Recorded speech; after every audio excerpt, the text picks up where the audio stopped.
Good evening, everyone. I'm Joe Torres. And I'm Tanya Rivero. We will get to those stories in just a moment, but we begin with the nation's deadliest mass shooting in more than 2 years.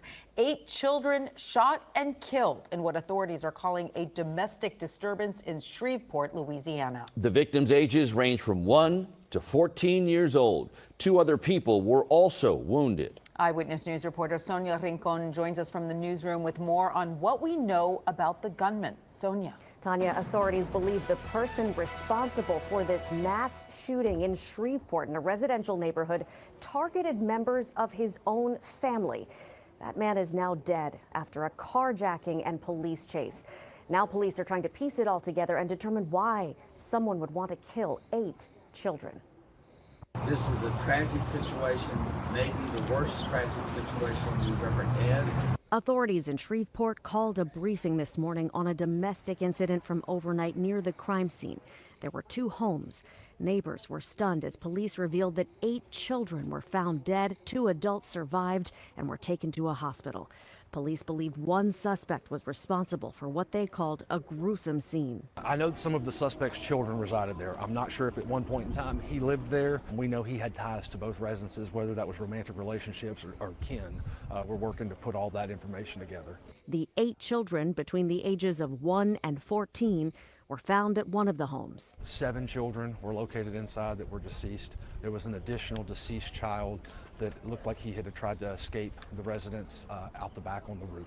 Police believe the killer carjacked a vehicle to escape, leading them on a chase into a neighboring community that ended with the officers shooting and killing him. As they process multiple crime scenes, they're trying to figure out how someone could do this. We expect to see a certain amount of violence when you enter this job, but you don't expect it to be delivered upon a child. Again, they do believe the victims were all related to the suspect one way or another. No word on the conditions of the adult survivors. This is being handled as a very sensitive domestic violence investigation, though police say any threat appears to be over. Joe? All right, Sonia, thank you.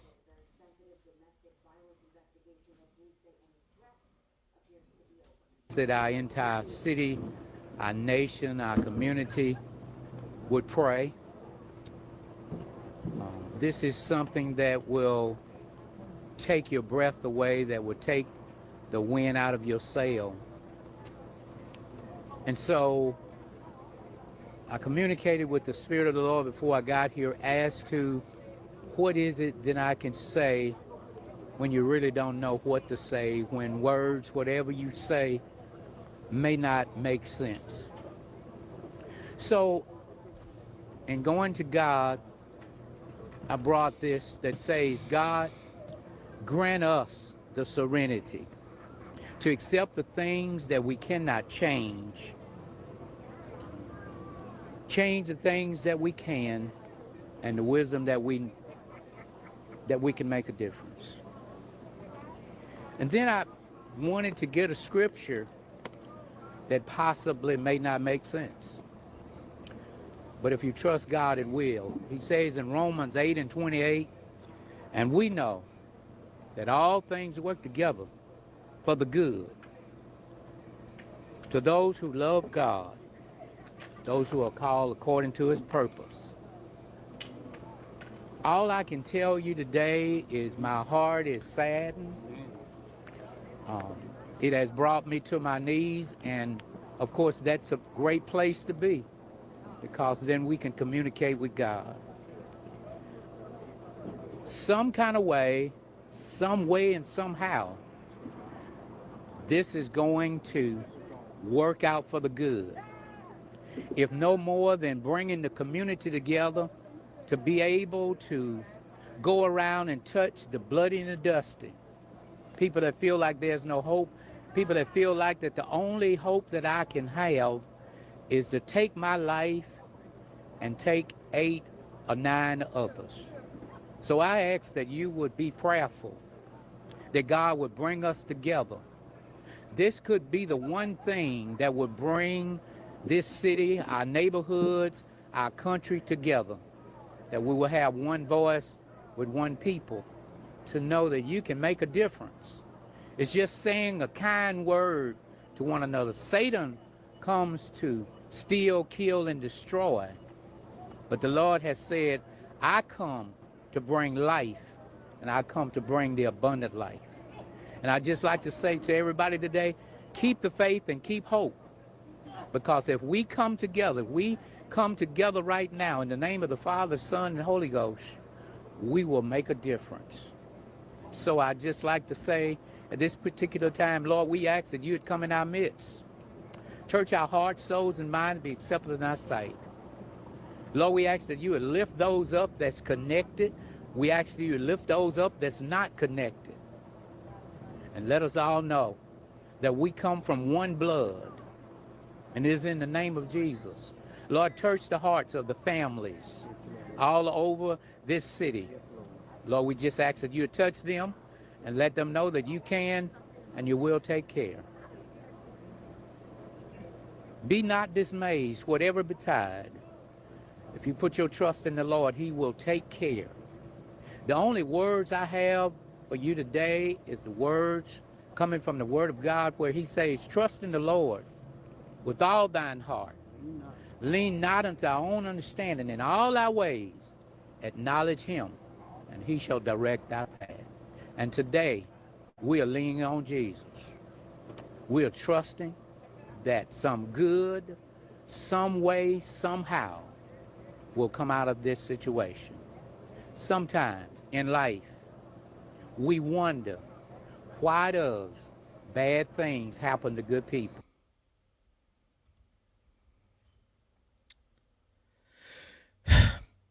They say the truth will set you free.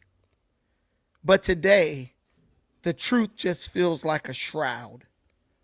We're looking at the ashes of a family in Shreveport, Louisiana. 8 children, innocent, precious children, erased from this earth in a single morning. We're talking about babies as young as 1 year old and kids just starting to understand the world at the tender age of 14.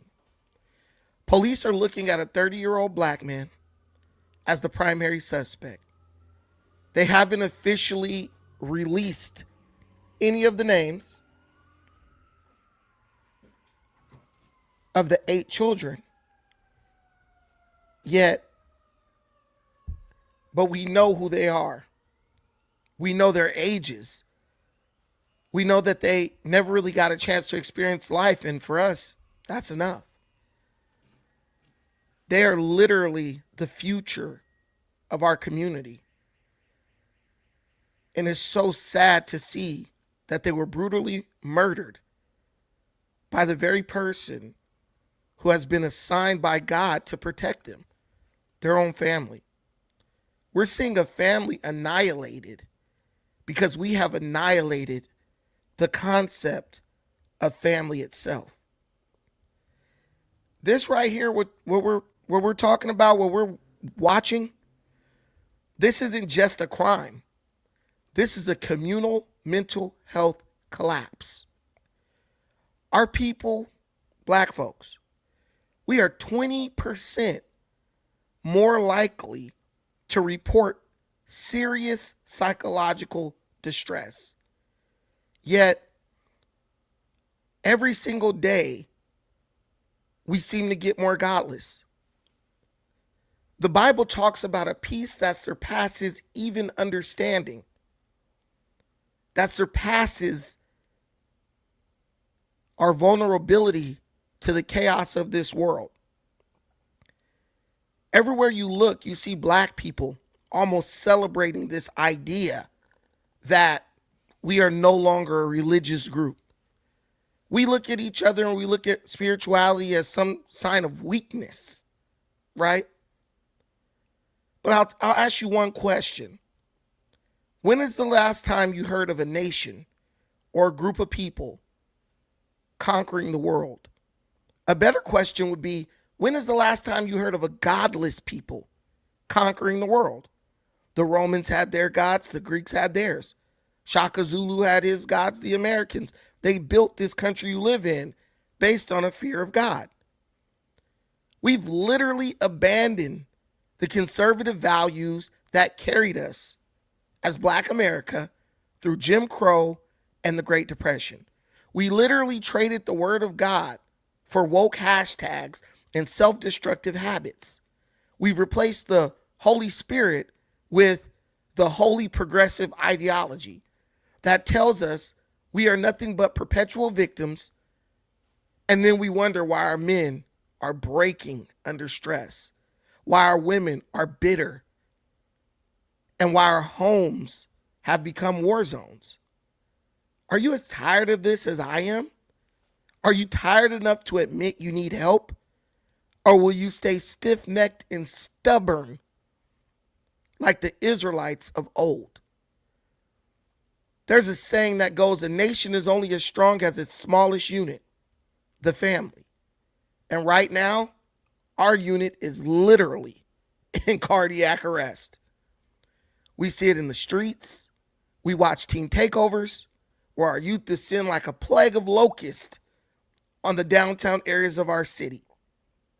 That isn't just kids being kids, as we keep trying to rationalize it. That's a cry for help from a generation with a void in their soul where their fathers used to be. We rejected the old ways. We reject the leadership that has the audacity, the bravery to call out for order and merit, a return to past values. You ask a woman, can you please dress more modestly?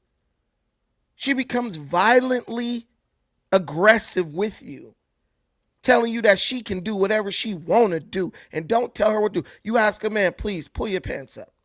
Lower your voice inside. Carry yourself with some dignity. He'll damn near be ready to kill you. You know I'm not lying. We reject the old ways. We reject the old ways, the old leadership, the old lessons that were taught to us by the people who led us out of the darkness of slavery, Jim Crow, and overall government-sponsored oppression. We have a president who says, let's make America great again. And while we regurgitate past excellence, we can sit up and talk about Black History Month and all the Black inventors. But if the president said, and this is all in the past, right? But if the president says, let's make America great again, we'll say, when was America ever great? When was it ever great? Well, damn, it had to be great at some point, because you love bringing up what we used to do and what we used to be. Excuse me.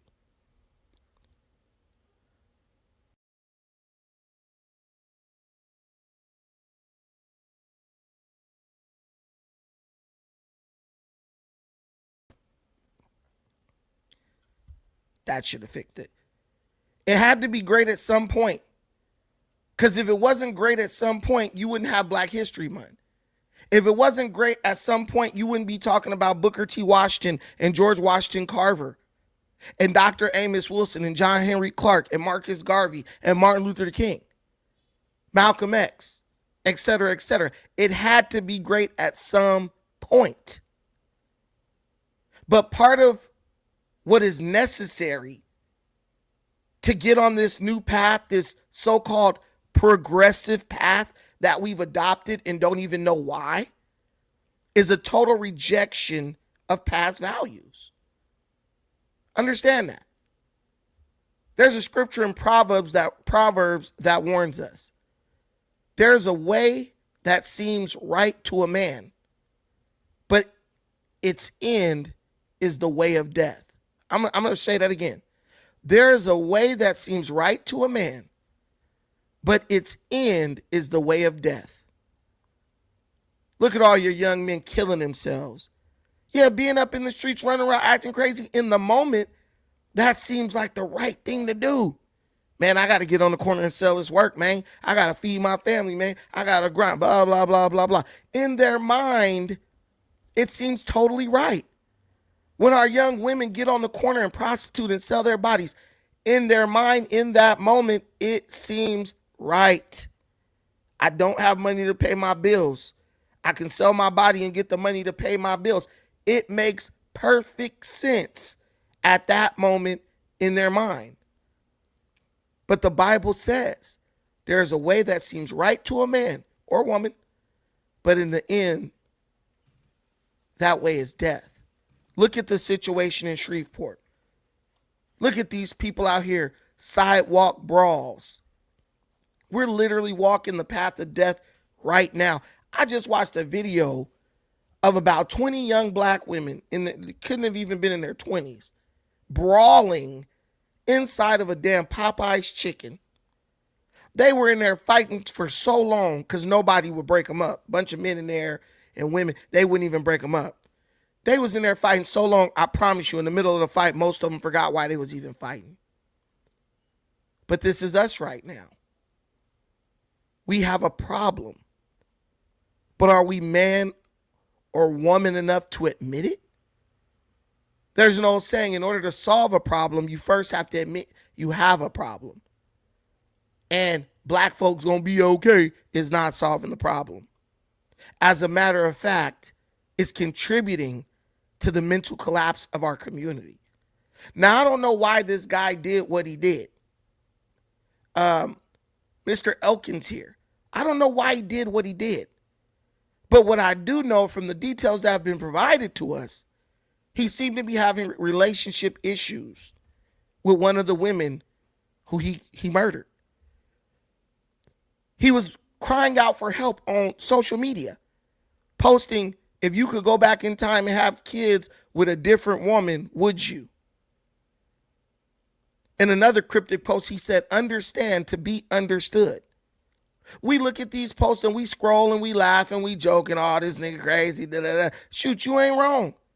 This nigga might be crazy, or he might be headed in that direction. Do you ever even just hit the messaging and say, hey man, you good? You want to link up? You want to talk about something? Probably not. Because if you do that, then you got to stop scrolling. We got to start checking on each other. But what's the solution to this? I don't think it's another government program. I don't think DEI, getting a job you ain't qualified to even perform and getting fired, is the solution. I think black folks are really going to have to get back in touch with their spirituality, whatever that may be. I think it's the black man standing up and realizing that their strength is a gift for protection, not a tool for annihilation. It's Americans, not just black, but all Americans, refusing to normalize the slaughter of each other and the slaughter of our children.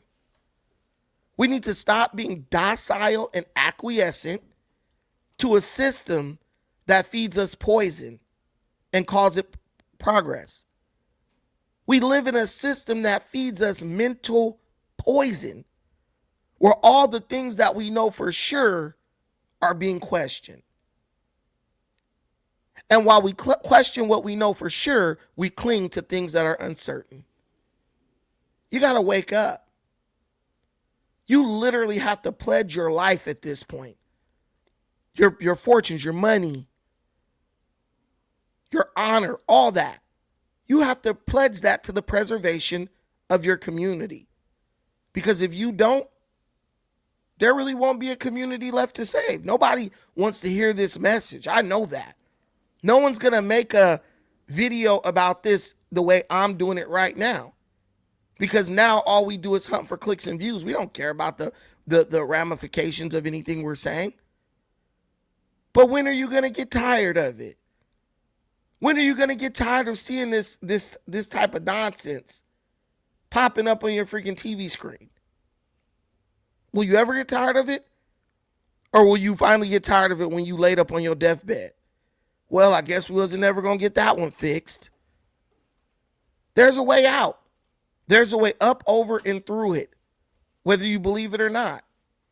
But you have to find that way and take that path. You can't just take the easy way out like Mr. Elkins did. What on earth could possess a man to unalive or kill 8 of his damn kids? And I think it might be 7 because I think the boy might have survived. We got people, I can't just blame the women. You got to look at the men too. We got the men out here complaining. The other day I made a post that said black folks talk about being the strongest and the best at everything, but always talking about how much help we ain't getting. Bro, I had 2 millionaires, multi-millionaires, men I know personally in my comment section talking about, oh man, it's because slavery. And we victims because, oppression. I'm like, both you guys are multimillionaires. You're not victims of anything. Y'all balling out of control. Production studios and everything else. But still trying to find a way to play the victim. Do you understand that back in the day, black folks, when we was younger, black folks used to look at the situation like, man, once we get some money, shit gonna be all good. Because we looked at our biggest issue as being poverty. Back in the day when you ask black people, what is the most pressing issue in the black community? They didn't say racism. I promise you that. Even when Jim Crow was at its height, they did not say racism. They said poverty. We need some damn money. And I think that was a good thing. Because when you think that you need something that you can go out and get, now you have a path to a solution. But now if you ask these no good Negroes, what do you want? What do you think the biggest problem is? They're going to say racism. How you going to fix racism? Black folks is racist. Everyone's racist to some degree. It's literally like once we start getting some money and black folks start moving ahead financially, we had to find something else to be the biggest problem and threat that we knew there really wasn't a solution to. They can tell you that racism is the problem, but they can't point to you where racism has stopped them from doing anything that they wanted to do. And guys, this will be like a discussion. So the link is in the comments. If you want to make a comment on this or just give your condolences to those little kids who were murdered, feel free to click the link and just come up. You can. It's on YouTube. So if you're with us on YouTube, come on in, and the link will be in the comments several times. But it's like we literally had to move the goalpost because things were getting too good financially. And now you have black folks that's multimillionaires talking about their victims. You got people on social media with $50 million in the bank talking about how colonialism and colonization and slavery is holding them back. It really doesn't make any sense. We've moved from identifying real problems that we can fix and moving towards fixing those problems to blaming everything on problems that are really just in our mind. Therefore, they are impossible to fix, but we're okay with that because it gives us a reason to keep on complaining, right? It gives us a reason to just keep on going with the crap. And the problem with that, the problem with becoming the most successful victim class on earth, right, is that it really puts your children in a bad place mentally. If a man actually believes that by changing his financial situation, he can't do something to impact the future of his children in a positive way, what does he even have to hope for? What does he even have to work for? There's somebody who said money can't fix all your problems. Money is not the root of happiness. Somebody else said, well, it sure beats the hell out of being broke. And I'm not telling you to lean to money. I'm telling you to lean towards understanding. Lean towards spirituality. Find a higher power, whatever that may be. Brooklyn Stevens saying it right here. Suicide rates among black adolescents have been rising. I don't know about you guys, but I grew up in the 90s and the early 2000s. Man, I remember when you go into church and it was full of young people. They were in the choir. They was on the usher board. They was doing everything. Yeah, it might have seemed corny to some people, But people didn't you don't really understand that that was like a foundation for people. If you had nowhere to go, you go to church. If you was broke and didn't have no money, well, you could go to church on Sunday. And if you went to the right church, you could get a good meal. They got the potluck. That gave black people a time to be a community. There's a scripture in the Bible that says, do not forsake the gathering of yourselves together. Look at black folks now. We don't gather together anymore like just to be among us. We used to be able to have house parties till they start shooting them all up. My cousin came out here to visit. He from Indiana. He from Chicago, but he lives in Indiana, a little white town. He goes to high school there. They still have house parties. The kids go Sunday, Saturday night, get drunk, whatever, straight varsity blues type stuff. He come out here to visit me for a week. He telling my daughter, yo, where the house parties at? Let's go to the parties. I looked at that fool. I said, dude, listen, you were in Los Angeles, California. Don't nobody have no house party. And if they do, 9 times out of 10, it's going to get shot up. Do you realize how sad that is? Do you realize how sad that is? Let's be real. Juggernaut 44 said it was full of young people because their parents or elders were forcing them to go. Them young kids did not want to go. That's not true. That's a lie from the pit of hell. What are you talking about? I used to go to my friend's church, right? I was raised as a Jehovah's Witness, but I used to go to my friend's church when I was like 15, 16, 17, just because that's where everybody was going to be.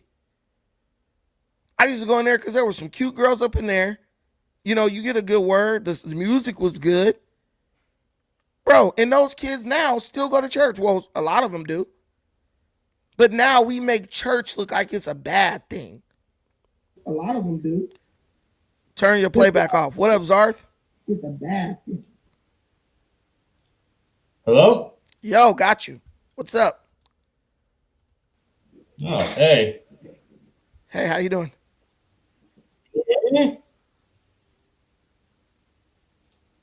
Hello? Yeah, I got you. Can you hear me? Yeah, I can hear you. Okay, I can hear you. Go ahead. Okay, so I'm gonna be perfectly honest.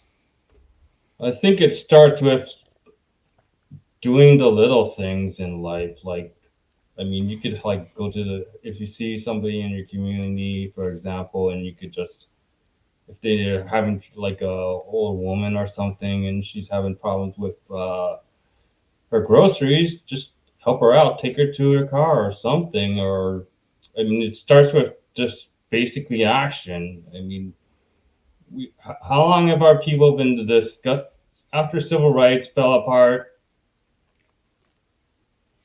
Basically, our people just started to go.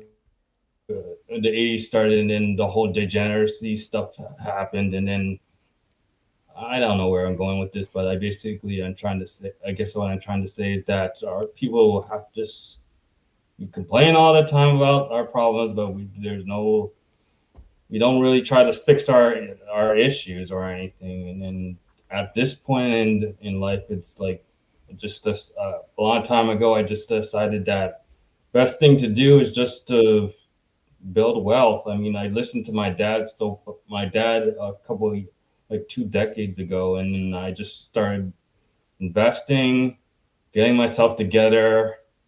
I was terrible at socializing with people, and I just told myself that I had to make a change in my life. So I went to this thing called the Dale Carnegie course, and I did that, and doors just started opening up for me. And I just decided that if I really want to help my community out and build something for the next generation, it starts with building yourself up first and trying to set an example so our people can do better. Well, that's what I think. I mean, maybe I guess that's what I think. I guess it's my first time on the show, and I just hello? Can you hear me? Oh boy. Hello? Yeah, no, I'm here. I'm here with you. No, but 100%. And really, guys, like I said, it doesn't have to be church. Whatever you believe is fine. What I'm saying is you gave yourself an outlet. This is something I can work towards so I don't end up getting in trouble or getting dragged down or even just sitting in the house all damn day and becoming complacent, right? Somebody in the comments is saying, oh, church is bad because it's fake. Dude, you know how many fairy tales you read when you were a child? The fox and the tortoise and the hare, Snow White, Beauty and the Beast. You spent the majority of your childhood watching Disney movies that were rooted in fairy tale and fantasy. That didn't hurt you. It helped you because it actually lets you work a certain part of your brain that deals with confidence, imagination, and creativity. If you go to church, that's not hurting anybody to believe in something. That doesn't hurt anybody. Wherever you go, mosque, whatever, it doesn't hurt you to believe in something. It actually empowers you. There have been studies about this. There are people who believe, hey, I just need to get some money. That's ultimately going to be the thing that really helps me solve a lot of life's problems. But believing in something, 100%, Juan, church is the people. Right. You know how many of your problems, I mean, you got women, right? Oh, man, I can't meet nobody. Damn, back in the day when people was in church, you didn't have those same problems in our community. Girl, where you met him? I met him at church. Girl, our sister church came over and I met him. I met him at the church picnic, right? I'm just telling you, there used to be things that were foundational in our community and we just abandoned those things. And those things were kind of like a fix-all or like a cure or a solution to a lot of the problems that we face today. I don't want to go to church, but I want to go to the bar, get fall down drunk, and get sexually assaulted. But church is the problem. Oh, church is bad because it's nothing but a bunch of fairy tales. But the kids is shooting up the neighborhood. Those kids who might have been moved not to do that if they were sitting in church. I'm not saying we didn't have problems when people was going to church and they had some type of spirituality. Hell, you could teach people African spirituality, anything. But we are at a point where I feel we need a foundation to stand on as a group of people. Because right now, we ain't standing on shit. And you know what they say, if you stand for nothing, you fall for everything. And that's what I feel, that's where I feel like we are as black folks. We're just kind of going around, falling for every damn trick under the sun. We done got a hold to this internet, right? And the internet is full of lies and deception and misinformation. We spend the majority of our time on it. But if you have nothing to reference back to, nothing that you know for sure that you can lean on when you're uncertain during uncertain times, guess what's going to happen to you? You're going to be walking around falling in every pothole of deception allowable. I see these dudes on here, Hebrew Israelites. Man, they got Hebrew Israelites in Mexico now. I said, what the hell? And I realized something. I said, that's not because the religious situation in Mexico is deteriorating. That's because the rise of progressivism, socialism, and woke ideology. Because the number one thing this woke culture and progressive culture needs, they need you to not understand who you are as a person. They need you to be an empty husk so they can come along and fill you up with whatever nonsense they pushing for the day or the week. I see grown-ass men on the internet arguing for the right to kill babies through abortion. I see grown-ass women fighting and arguing for transgender men, the ones who dress up like women, to be able to play in women's sports. That girl, Lance Bottoms, you know that chick who's mayor of Atlanta, I think? You know who that is, Zarth? Is her name Keisha? Sarkeisha? What's her damn name? Lance Bottoms, right? I just know her last name because it's Bottoms and that has something to do with butts and I like big butts and I cannot lie. Yeah, Keisha Lance Bottoms. She was former senior advisor to the president, I think under Biden, and she is an attorney. And I believe she was mayor of Atlanta or something. Yeah, she was the mayor of Atlanta, right? This woman was on the debate stage because I think she's running for the governor's seat in Georgia. She's on the stage talking about how women, transgender women who are men, dressed up like women, have a right to play in women's sports. She would not veto a bill that allowed them to play in women's sports. And I look at stuff like that and I say, I shake my head. I don't shake my head because I just think she's stupid and ignorant, which I think that too. I just be like, black folks done lost their way. I remember a time when we used to look at stuff like that and say, man, that's white people shit. We didn't even worry about stuff like that. Now we out here fighting for it like it benefits us in some way. Stupid. You know how many black girls only go to college because they could play a sport, dribble a basketball or something like that? Now you want to make rules so a white man could come in dressed like a woman and take their position. Do you realize how stupid you are? Because these other groups, they don't mind just saying, you know what? I got to put on a dress to get a scholarship. I'll do it.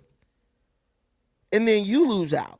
You just don't care now because they just trying to be in the swim team. But wait till they start trying to get on the basketball team. Wait till they start trying to get on the gymnastics team. Wait until they start trying to invade the few sports that black women have where they could actually go professional and make a living, earn a living. Then we're going to have a problem with it. After it gets nice and cemented into law and you can't do nothing about it. It's exactly what they did in Europe. It ain't going to hurt nobody. It's not a big deal until it was. Now they marching through the streets trying to get their rights back that they willingly gave up. But that's the black community for you.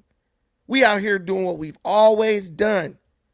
We out here trying to fight everybody in their mama battle instead of focusing on what's important and what's detrimental to us.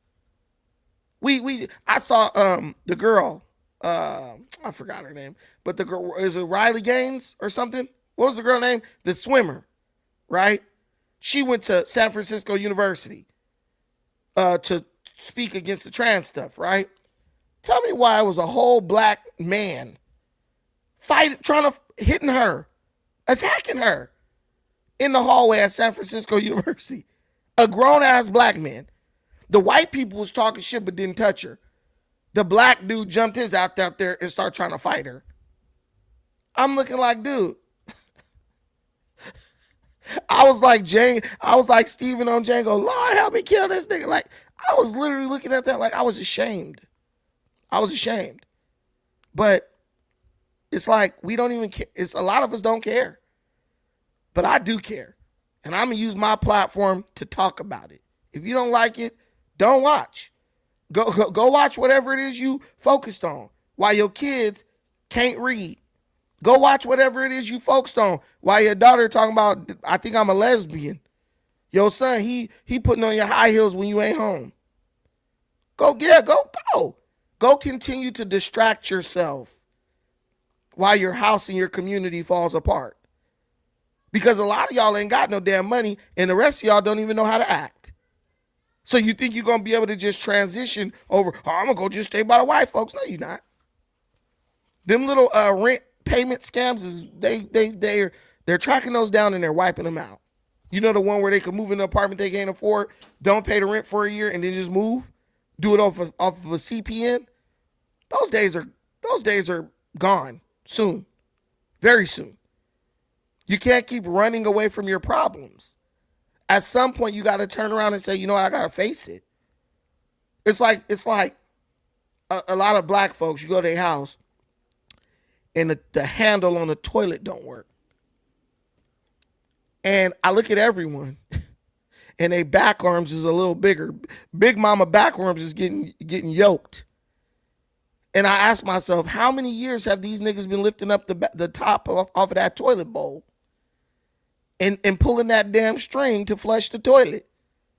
Because nobody says, you know what, let me just go over to the hardware store, spend $6 damn, get another chain or get another handle and just fix the problem. That's the black community. There's a way to fix it.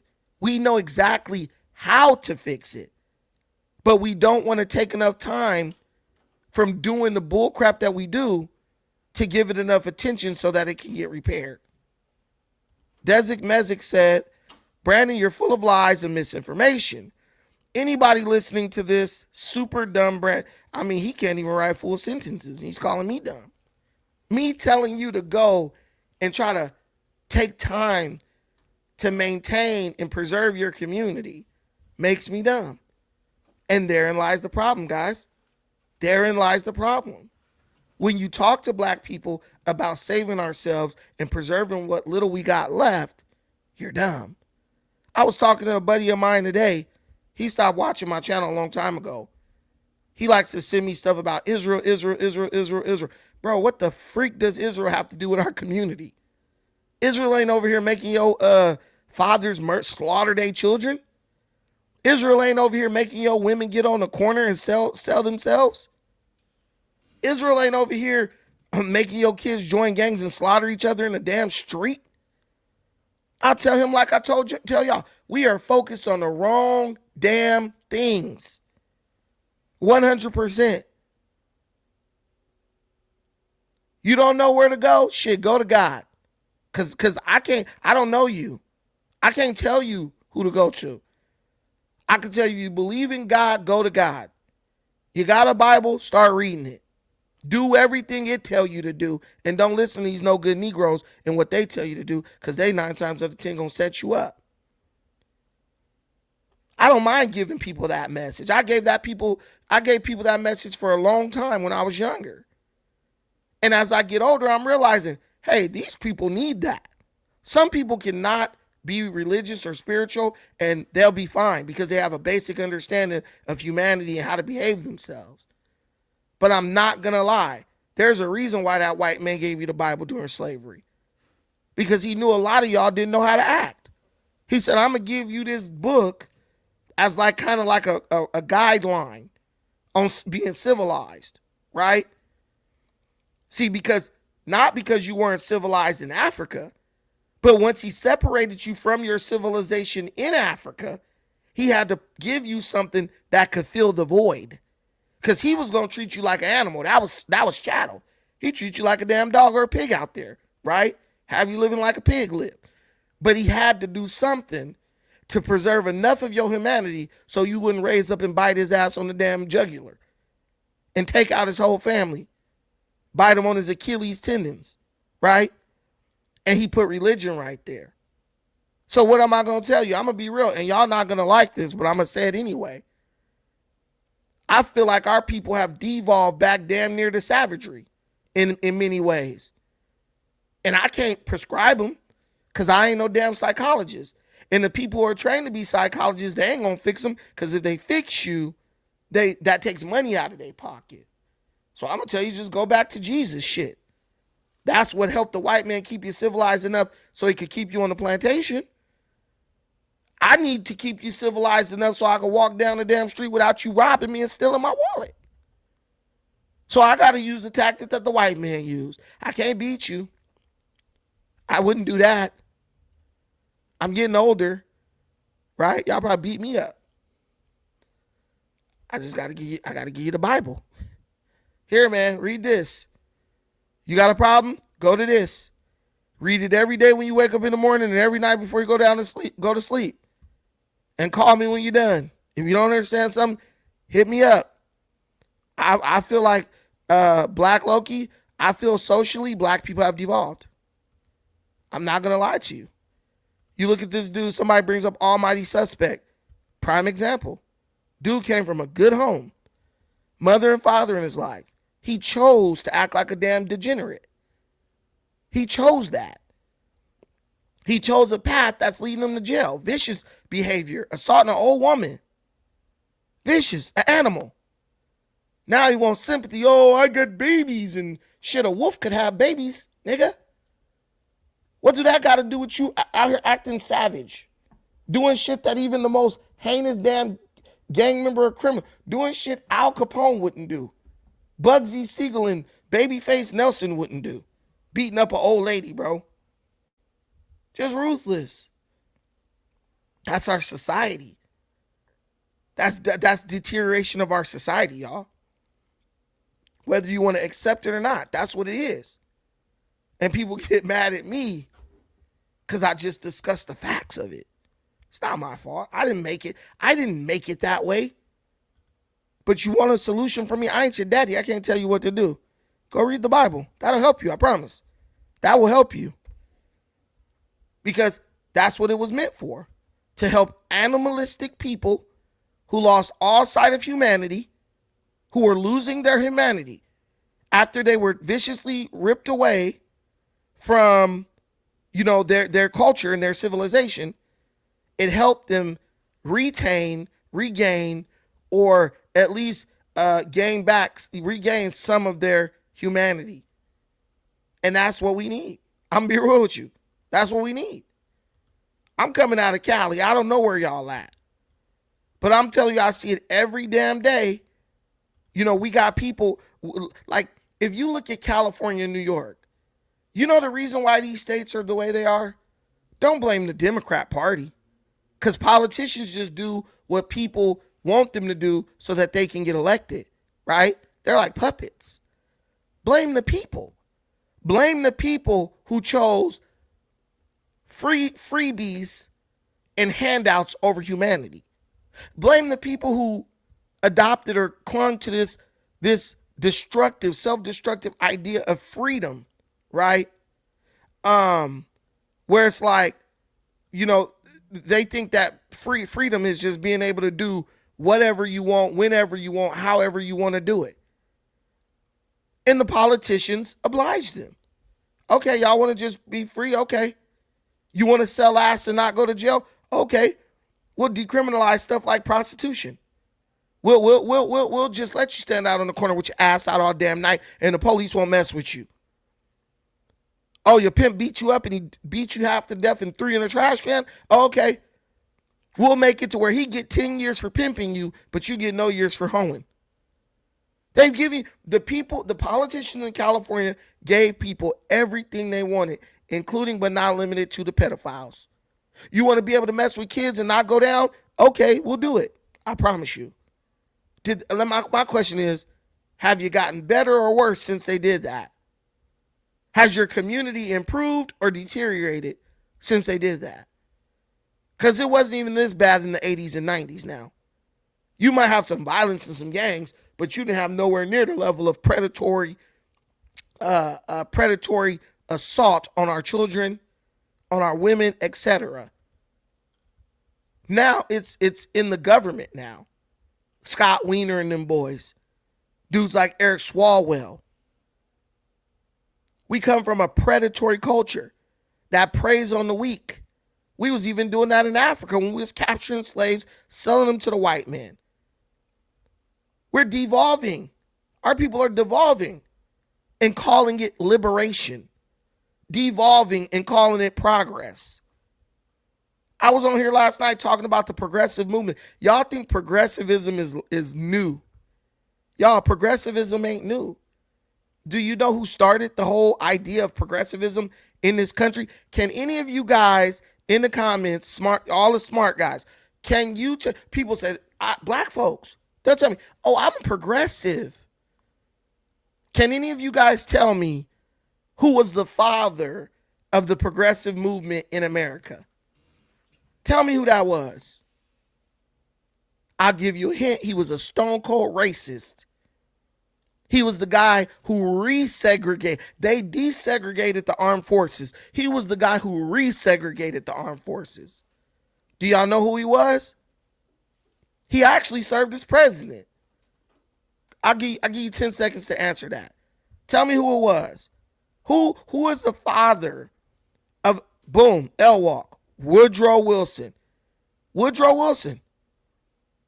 He's the one who brought progressivism into the United States of America.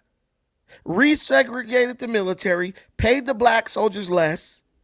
He was a stone cold racist. I bet y'all can't tell me what political party he was a part of. I bet you, Elwalk, you got one, Elwalk. Let them answer this one. I bet y'all can't tell me what political party Woodrow Wilson was a part of. Since, everything changed and there was the big switch, Brandon, but they was talking about progressivism at his day, way back in the day, right? Way back in the day.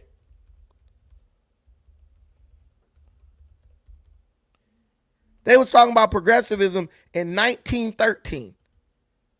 And you think that's real. Oh, Black Loki got it. He was a damn Democrat.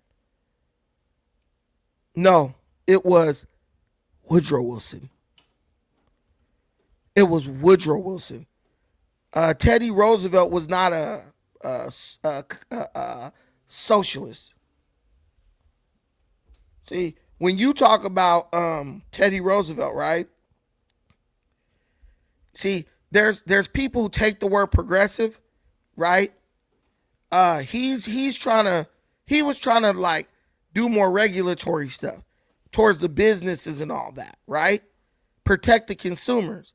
But Woodrow Wilson literally was looking at Europe and was like, this is a good tool to control people.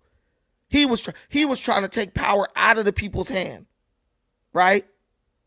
And give it over to the government who was in bed with the big corporations. The Democrat Party. Man, I was at a little city council meeting. And it's crazy how some of these people actually know this stuff and they still support Democrats. A lady was talking about how the Democrats are totally bought out by the big tech, right? In California, that's what we're dealing with. The Democrat Party who runs this state being totally bought out by big tech, right? We know they're bought out by big tech. That's fascism 101. When the big tech control your government, that's fascism, right? But they'll scream, Trump's a fascist, Republicans are fascist. Whole time, they know, they're very much aware that the people that they vote for are actually fascists and are actually in bed with big tech. Big tech was giving money out big time during the presidential election. They actually gave money to both parties. And they got on there and was giving speeches like, yeah, we give both parties money. So whoever win, we'll be in good with them. But they gave the Democrats millions and millions more. That's how Kamala Harris reached $1 billion in donations and can't even string a damn sentence together. It's crazy. But it's all rooted there. Black people have been running ass first towards the Democrat Party ever since Malcolm X was alive. And it's not getting us anywhere. That's why I made a video, if you guys haven't watched, about Roland Martin. Roland Martin keep telling y'all, vote Democrat, vote Democrat, vote Democrat. But then you ask him, like, why? What are we going to get? Well, you can't get nothing. He literally said this. He was like, black people think they're going to get tangibles or something before the election is over. I'm like, what do you mean? We want tangibles. We want tangibles because we've been voting for you guys. And we haven't got nothing yet. So don't try to play us like we're stupid. Excuse me. Don't try to play us like we're stupid. Hell yeah, we want some tangibles. Because we've been giving y'all the vote for decades. And we ain't got nothing in return yet. So it makes sense that we would be asking for tangibles. It makes sense that we would say, okay, before you get our voting in, we want something in return. Because we've already given the vote for decades. And now it's like, oh nah, y'all gotta let us get elected first. That's what Biden did. Biden said, oh yeah, let them elect me first. And then I'm gonna work with y'all. We elected that fool, didn't get shit at all.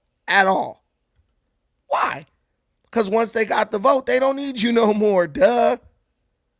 And we still keep falling for it. Oh yeah, man. Sorry, people still listen to Roland. They swear by Roland. Roland knows more than you know. He got more knowledge in his pinky. But Roland, listen. If Roland got so much knowledge, right? Why can't Roland tell you what the plan is once we give the vote? Why does Roland try to shoot down everything black folks ask for and tell them you got to wait until after the Democrats get elected, then they'll give you something? Well, we didn't drove them. We drove them to the victory in the election multiple times. Guys, who can tell me the last president who black folks, our vote solely, put in the White House? I'll ask you that question. Who can tell me the last president, black people specifically, our vote, put in the White House?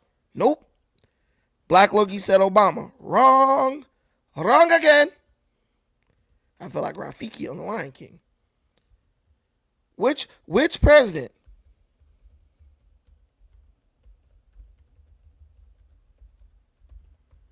Which president? He made a record. They said more black people voted for him than Obama. They said more black people vote.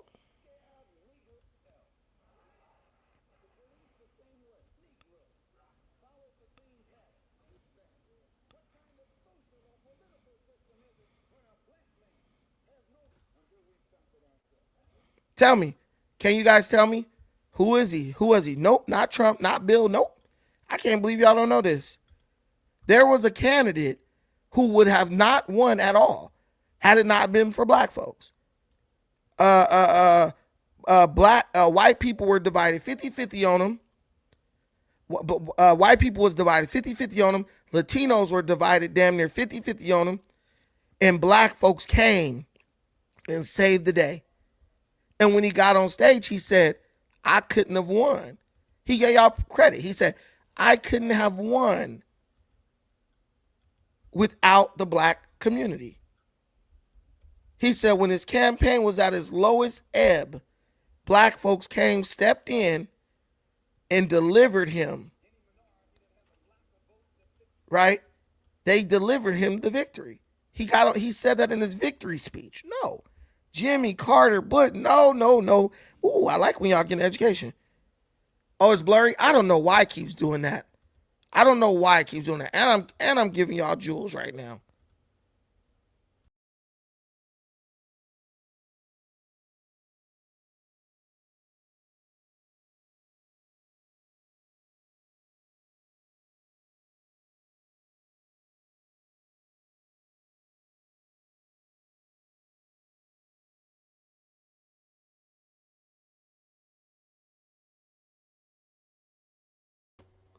So, I'm going to take you down to see if that's making it blurry.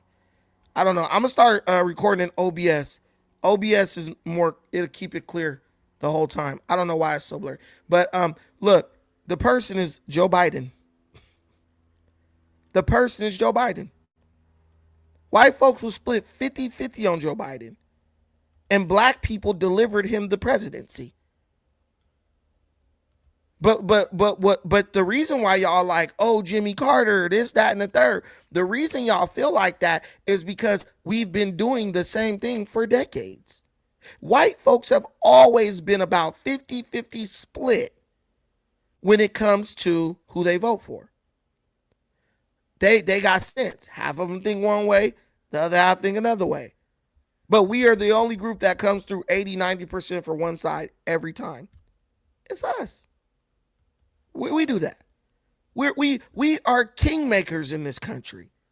So when you complain about the way the country looks, understand that you are responsible for the country looking the way it does. You are responsible for the country looking the way it does. You are the only group in America that votes overwhelmingly for one party. Damn near 80-90% for one party. That's just the way it is. That's just the way it is. Check this out. And this is the way it's been. This is what Malcolm X said in 1964. The minority that has a block of votes that stick together is in a strategic position. Either way you go, that's who gets it. You're in a position to determine who go to the White House and who stay in the doghouse. You're the one who has that power. You can keep Johnson in Washington, D.C., or you can send him back to his Texas cotton patch.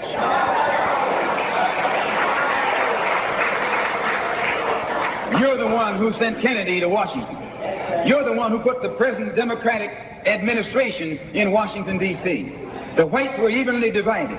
It was the fact that you threw 80% of your votes behind the Democrats that put the Democrats in the White House. When you see this, you can see that the Negro vote is the key factor. And despite the fact that you are in a position to be the determining factor, what do you get out of it? The Democrats have been in Washington, D.C. only because of the Negro vote. They've been down there 4 years. And all other legislation they wanted to bring up, they brought it up and gotten it out of the way, and now they bring up you. And now they bring up you. You put them first and they put you last. Because you're a chump.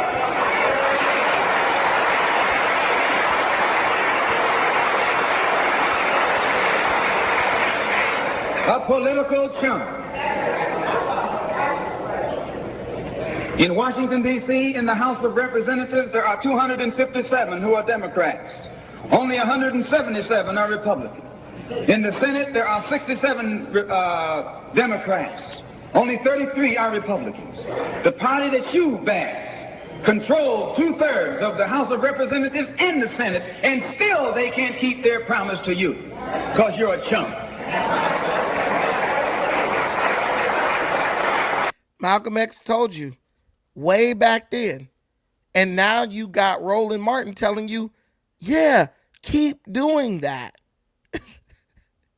Way in 1964, Malcolm X told you, you got a voting bloc that literally decides who's president. This is facts.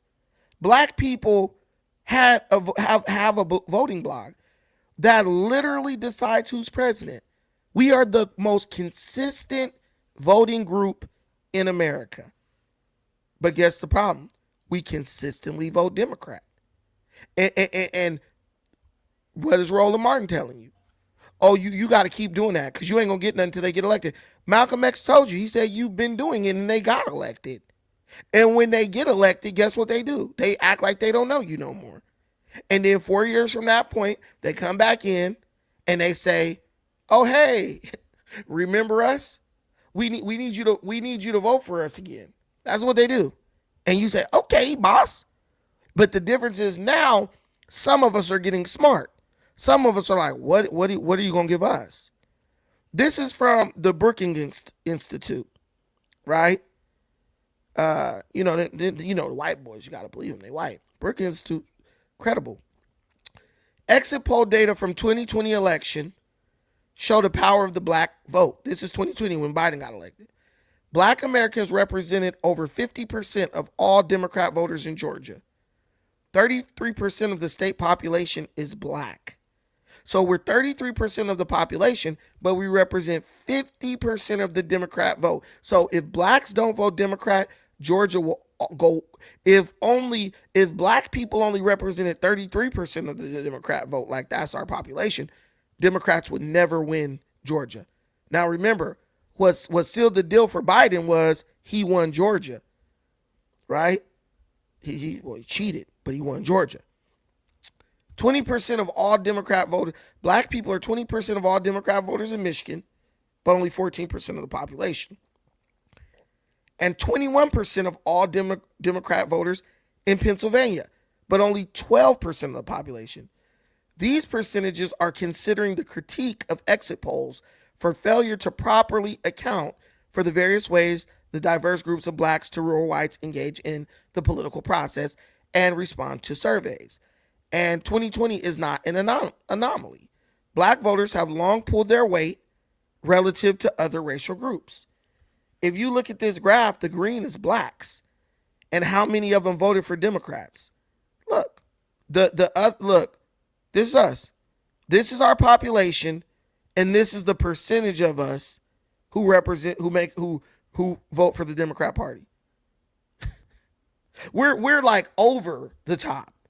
It should be like 50-50. So it should be like 33%. There's 32% of the state is black people. It should be like black people represent 15 to 20% of Democrat voters everywhere. Nah, we 50%. We're 50%.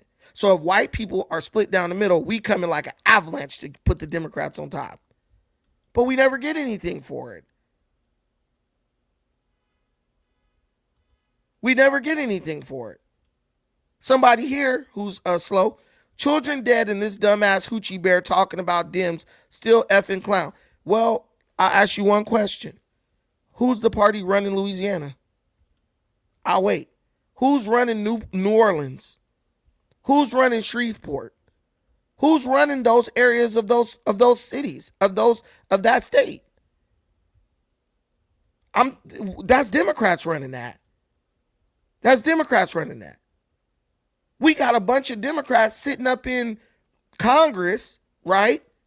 The most advancement of black Democrats has been through of black politicians has been through the Democrat Party. Why aren't they? They know, this is my thing. They know what their policies are doing to the black community, but they won't even try to get us the mental health treatment necessary to help us deal with the problems in a nonviolent way. I feel like black people in this country should get free marriage counseling. Why? Because y'all worked for 50-something years to destroy the black nuclear family. Now, why can't we get 50 years of subsidized marriage counseling and relationship counseling to help us work through the condition that y'all installed in our community? Why can't we get that? That's the type of shit I'm talking about. If you know that you worked for years against us, Democrat Party, you worked for years breaking us, right? Why can't you work for 50 years to fix us? I mean, do y'all agree or y'all disagree? Y'all will say, oh, Democrats put guns in they put guns and drugs in the black community. Why aren't we getting a healthy amount of money every year infusing our community to deal with the ramifications of that? That's my question. If you say they owe us, we want reparations, you damn right. I don't think they owe us reparations for slavery. I think they owe us reparations for civil rights. All the shit we lost in the name of equality and unity and open our communities up to them, and they came in and just did us dirty. They just came and did it. That's what you should be arguing for reparations for. We want an equal amount get put into our community, adjusted for inflation, as you spent to tear our community apart. Who's going to have that conversation? That's the conversation that the smart money needs to have. We ain't asking for no special treatment. We just want to get reparations to repair the damage that the war on drugs did in our community, the damage that Jim Crow did in our community, the damage that segregation did in our community, and the damage that civil rights did in our community. Can you give us enough money to bring back the businesses that we lost when y'all told black folks, okay, now y'all can go shop at white businesses? And there was a mad dash out of our own community for us to go shop at the white folk stores and eat at their restaurants. Can we get some reparations for that? See? No. Yeah. There's no such thing as equality. That's why you don't hear me talking about equality. There is a such thing as repair, though. There is a such thing as reparations, right? But like I'm saying here, we're asking for reparations for the wrong thing. That's what we don't realize. They're going to say, well, you never experienced slavery. And black folks was doing better fresh out of slavery and continue to do better ever since they left slavery. So why you need a reparation? What really destroyed our community was all this damn civil rights and all this stuff. Affirmative action and all that shit. That's what we need repair from. The stuff that they did thinking it was going to help us, but ultimately it destroyed us and helped the white woman move into pole position, in front of us for progress. Let's go here. These are Democrat candidates for the governorship of Atlanta. Last year, the state legislature passed Senate Bill 1, known as the Riley-Gaines Act of 2025. It bans transgender athletes from participating in women's and girls' sports in Georgia public schools and universities. If you were governor and that bill came to your desk, would you have signed it or vetoed it. Ms. Bottoms, we begin with you. Yes, I have 4 children. 2 are twins, a girl and a boy. I know that there is a difference between girls and boys in sports. What I am concerned about is that we are focusing on an issue that's not top of mind for people in this state. So if we're focusing on an issue that's not top of mind in this state, right? Well, Lance Bottoms, tell us what the issue is. See, because if you're only going on, and here's the flaw, right? She was mayor of Atlanta. Most black folks, most people, period, in America are not worried about politics, right? So if you're only going to focus on what's on the top of everyone's mind in that state, well, you're going to be talking about men wearing high heels and shit, because that's what's going on in Atlanta. That's what people are focused on. Hookup culture and being gay. So as a leader, that's what you're going to do? Let's not focus on protecting women. Let's focus on whether Tyrone looks good in these 9-inch heels or not. And that is the flaw of black leadership. Oh, black folks ain't worried about this, so let's not even talk about it. Yeah, because we're at the point where we're simply trying to cope with all the shit we've been through. So we try to do that by escapism. So we worry about entertainment. Black folks are more worried about the Michael Jackson movie that's about to come out than the war in Iran right now. I promise you. Because we've been through so much. We just want to escape from reality as much as we can.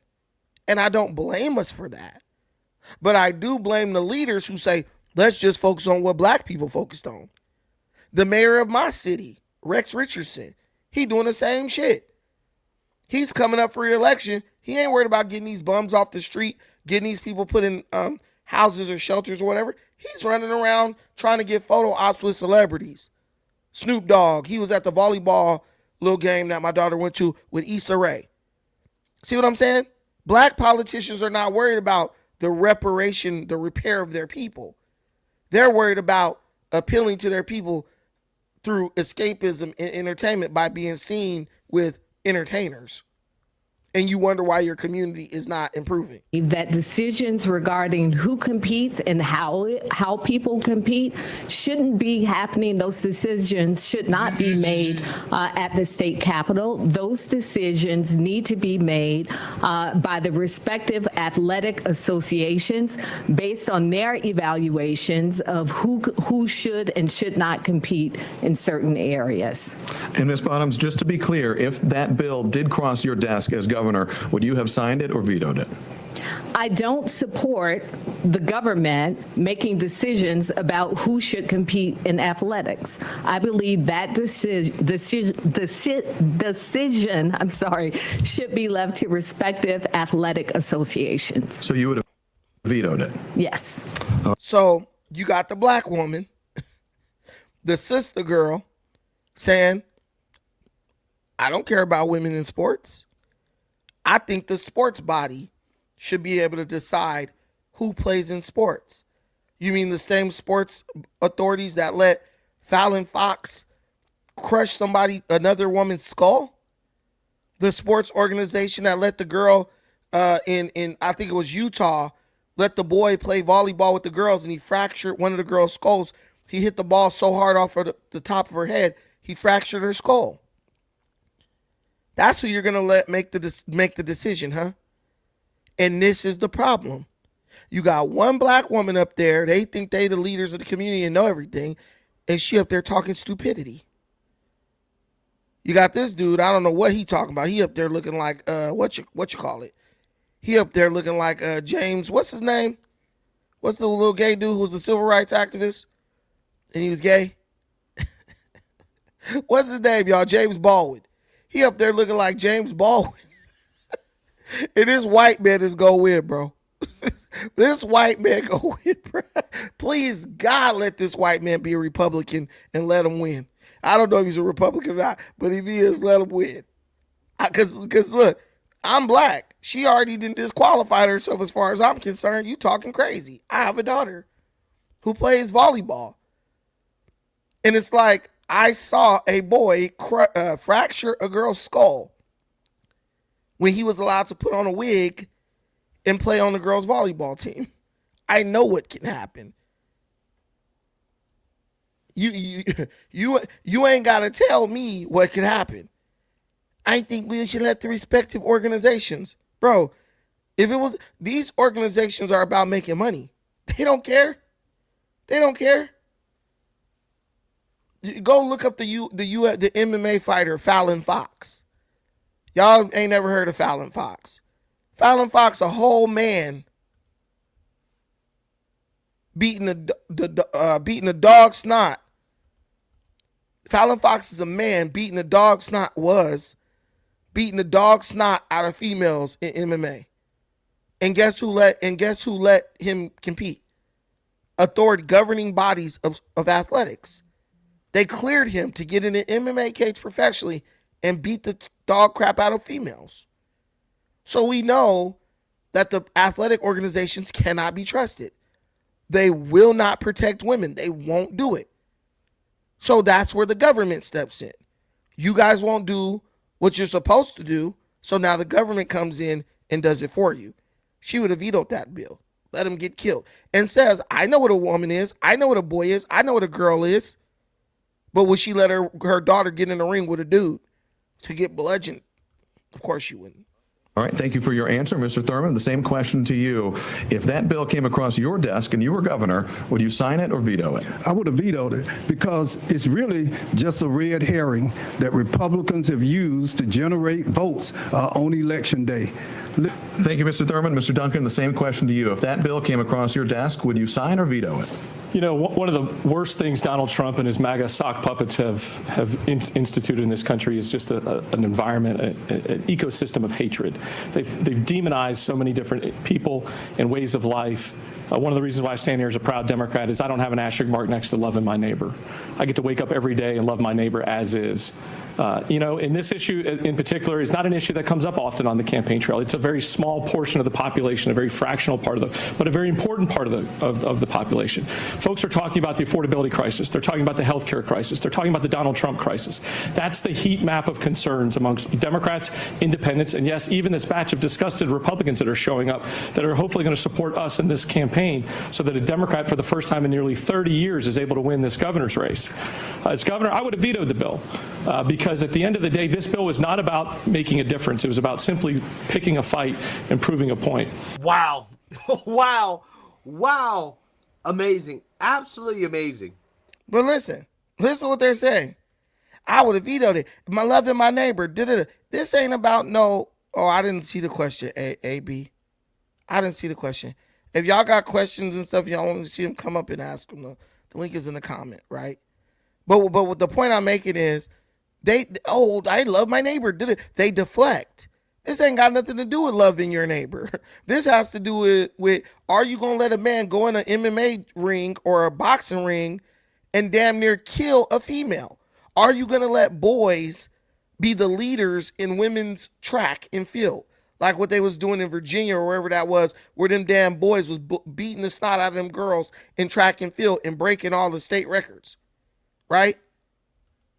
That's what they were doing. Are you going to strip girls of their opportunity to fairly compete in their sports so they could have something? Or are you going to veto that and let them compete amongst each other? Or create a separate league for transgenders if they want to? And my number one argument against it is you never see transgender men competing in sports. You never see women who think they're men saying, hey, I'm going to go join the men's basketball team or the men's football team. You never see that. That's how you know it's just exploitation. It's just some of these people trying to take advantage. But check this out. This is Fallon Fox, in case you guys don't know. That tall, light-skinned one is a man. Fox to the knees, and that's it. Look, this a woman fighting a man. I'll let the respective athletic bodies do it. And this is what's going to happen. These girls are getting right into it. Fox to the knees, and that's it. Fallon. Bruh, he cooked this chick. Kneed her dead in her skull. Messed her up. She was pretty messed up after that. But see, this is what I'm talking about.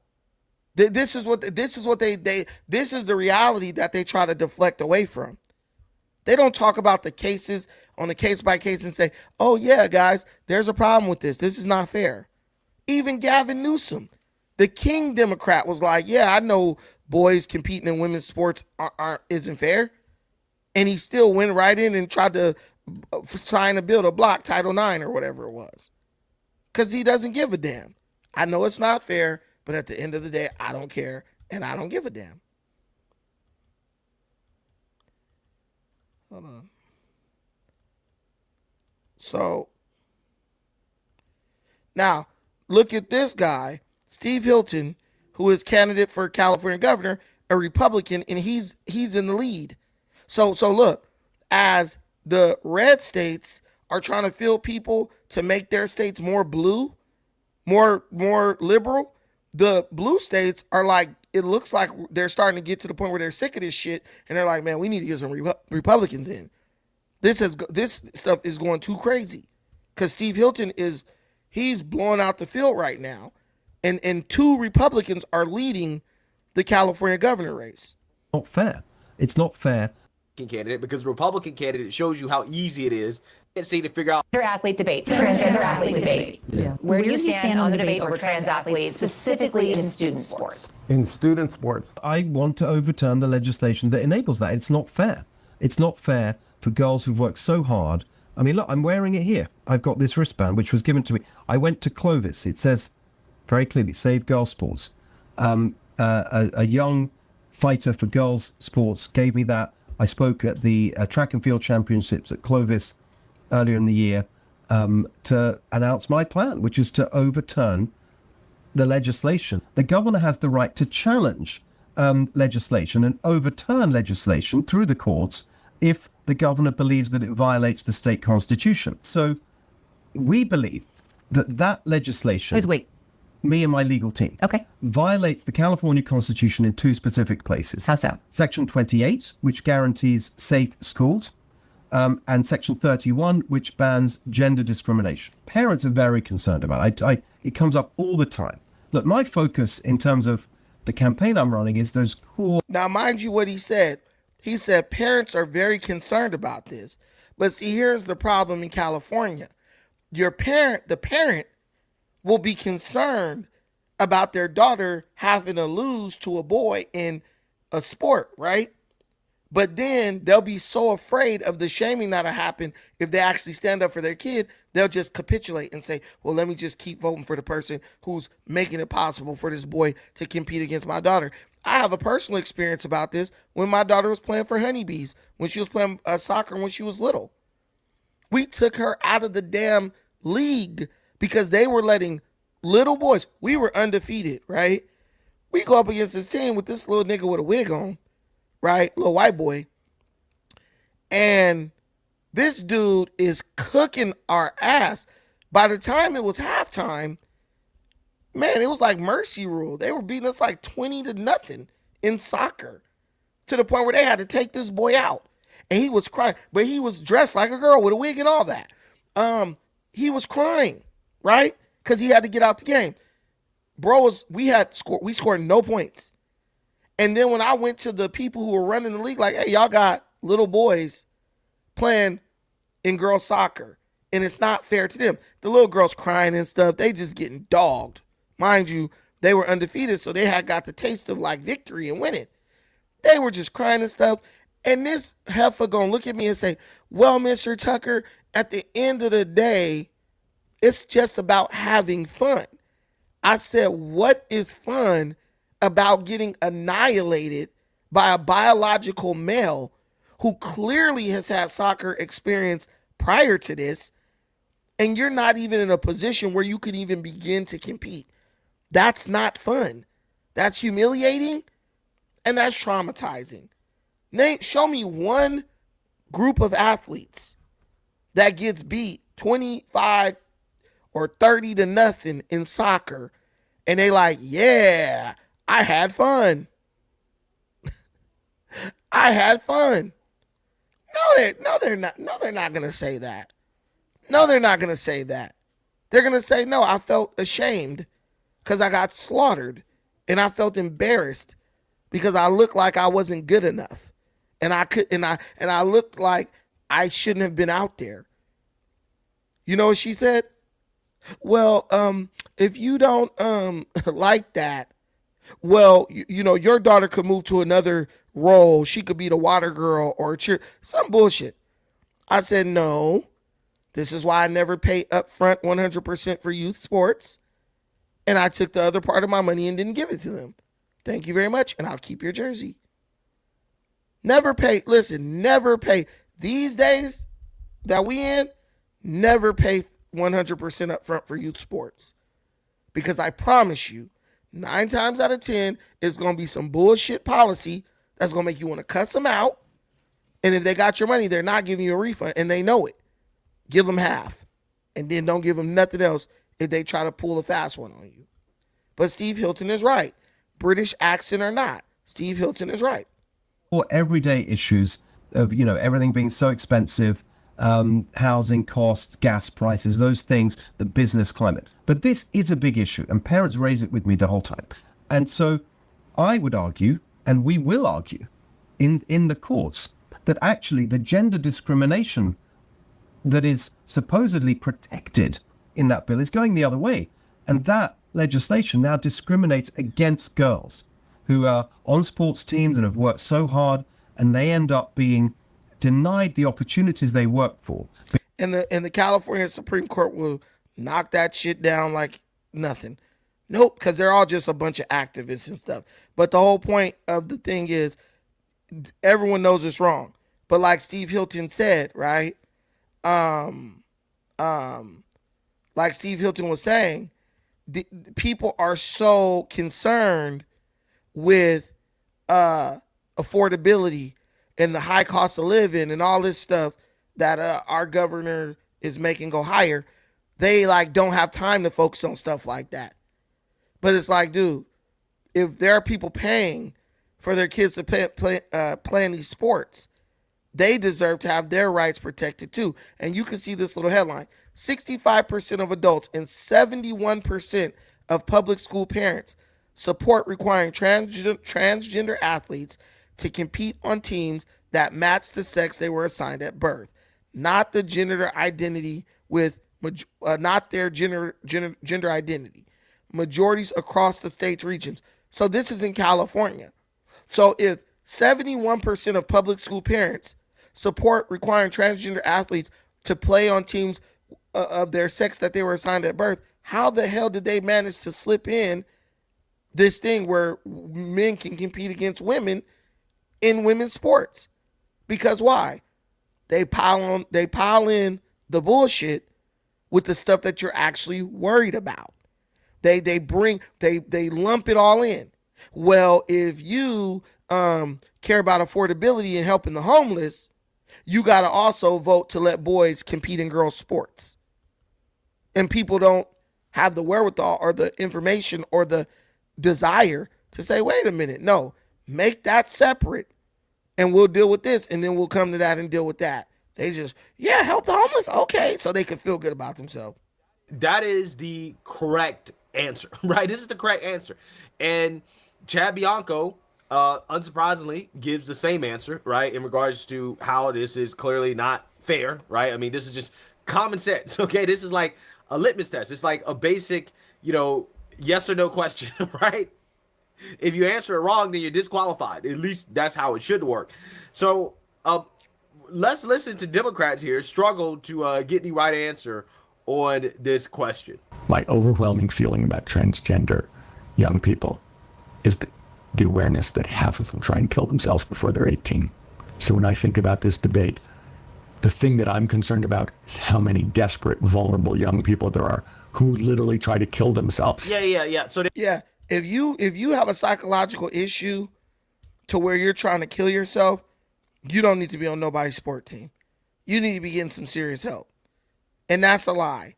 50% of transgender kids do not try to kill themselves. That is a lie. That is a lie straight from the pit of hell.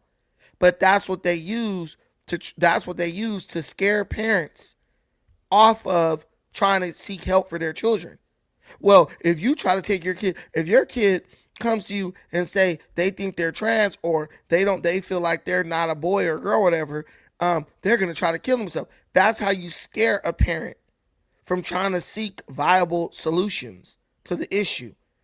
Oh, well, I don't want them to kill themselves. But the studies show that most of these kids, if you just leave them alone and don't mess with them at all, they will more likely end up being gay long term than choosing to be transgender. But they never report those statistics. Specifically in student sports. Yep. So I think these are rules that can and should be set by the governing bodies. And so the case of California school sports, the California Interscholastic Federation, they should be making this decision at every level of sports competition. In California, it's actually state law. So there's a state law that says that pupils must be permitted to participate in school programs and activities, including athletics teams or facilities based on their gender identity, irrespective of the gender listed on their record. So it is not interscholastic here in California. Although the Interscholastic Federation helps determine the rules under which those competitions occur. So things like the placement of athletes in first, second, third, and fourth, for example, in individual sports. So I think this policy is largely the goal of school sports. We got to ask ourselves, why do we have school sports? As a mom, why do I have my daughter play sports? Because I want her to learn teamwork. I want her to be strong and healthy. I want her to learn how to be coached and get that feedback. And so I think it's important that everybody be given that opportunity. So school sports are not about being the best or brightest. They are about learning how to play in a team. They are about... It's not... School sports aren't about being the best or the brightest. Okay, let's look at this holistically. Okay, you are a girl playing basketball and your family's poor. So your only hope of going to college for free is to get a scholarship. 3 teams in your division have boys on the team dressed up as girls playing on girls' basketball teams. Now, there's another girl, she's somewhere in Montana where they don't got these psychotic laws, and she plays on a girls' team against a bunch of girls. You go play your game, right? You go play out, y'all both go play on a Monday night. You go 0 for 30 because you got a freaking 6'5" dude guarding you all night, right? And he's destroying you. You give up 50 points on defense because you're going up against a 6'3" dude who you can't do anything with him. He's a monster. And that girl goes on Monday night. She plays against another biological female, right? That biological female does pretty okay, but you score 30 or 20 and she scores 15 and y'all are pretty well matched and you come out on top. Who do you think the university is going to pick when they look at the stats? Because they looking at stats first before they come even check you out. You who scored 0 points in 3 games because you went up against 3 biological males and they cooked your ass, or her who scored 20 points a game because she went up against biological females and her talent was actually able to show. How do you learn teamwork and how to be coached and all that stuff if nothing you do works because the person who you're going up against is physically superior to you?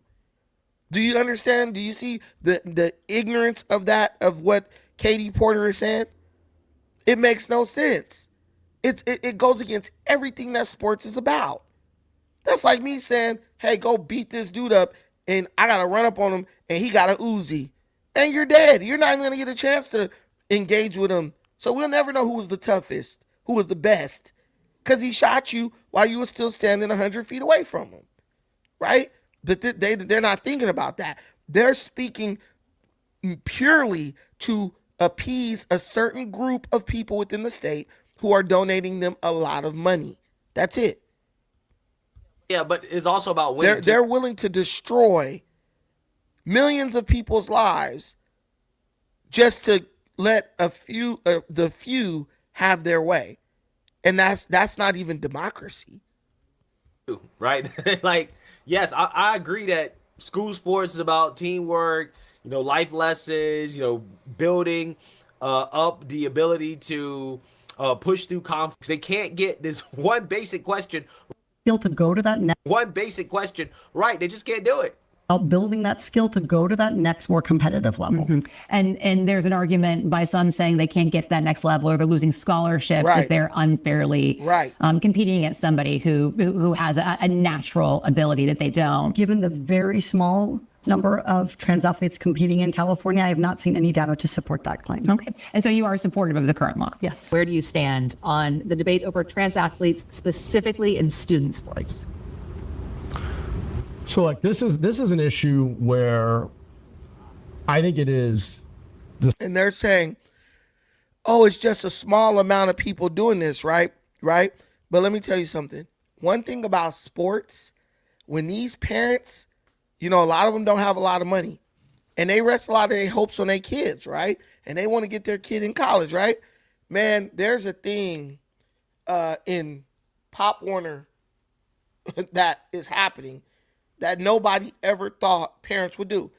It's called holdbacks, where they'll literally hold their kid back in school a year or two, so when the kid goes to play sports in middle school and high school, they will have a 2-year developmental advantage over everybody else. So like say your kid is going to start kindergarten, right?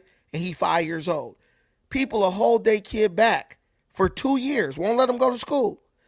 Might homeschool him, but they'll put him in kindergarten at the age of 6 or at the age of 7, so that by the time he gets to middle school and he's playing like Pop Warner, right, he'll have a 2-year physical advantage on all those kids, right? Then when he gets to high school, he'll have a 2-year physical advantage on all those kids. So he'll graduate from high school when he's 19 years old, going on 20. And he'll be allowed to play in high school sports. There are thousands of parents doing that purposely. They'll literally just hold their kid back. Lil Ray Ray will be out there with a full beard in the 9th grade, cooking people. And there won't be nothing else you can do about it. So don't tell me about the extremes that parents won't go to help their kids reach athletic success. Disgusting how people have decided to make this a political lightning rod to score political points. And when you look at the numbers, this is a very, in NCAA sports, it's like you can count the number of athletes on one, maybe two hands. Look, I'll tell you what I would tell my daughter. I have a daughter who plays soccer. I love watching her play. It's my favorite thing to do each week is to go out and watch her play.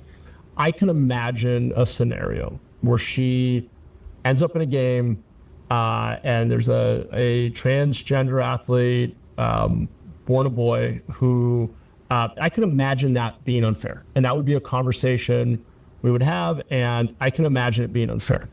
But I also think that we are allowing ourselves to devolve into using that as a litmus test that is actually about demonizing difference, dividing people, scoring political points. No, it's about honesty. It's not about all that. See, he knows. Yeah, so he talks about his daughter. He know good and damn well he don't want his daughter playing against no dude. And here's the bigger thing. If it's only enough people that could fit on two handfuls playing college sports, NCAA, which is 50. Right now there's 50 transgender athletes playing in college sports. That ain't on no two hands.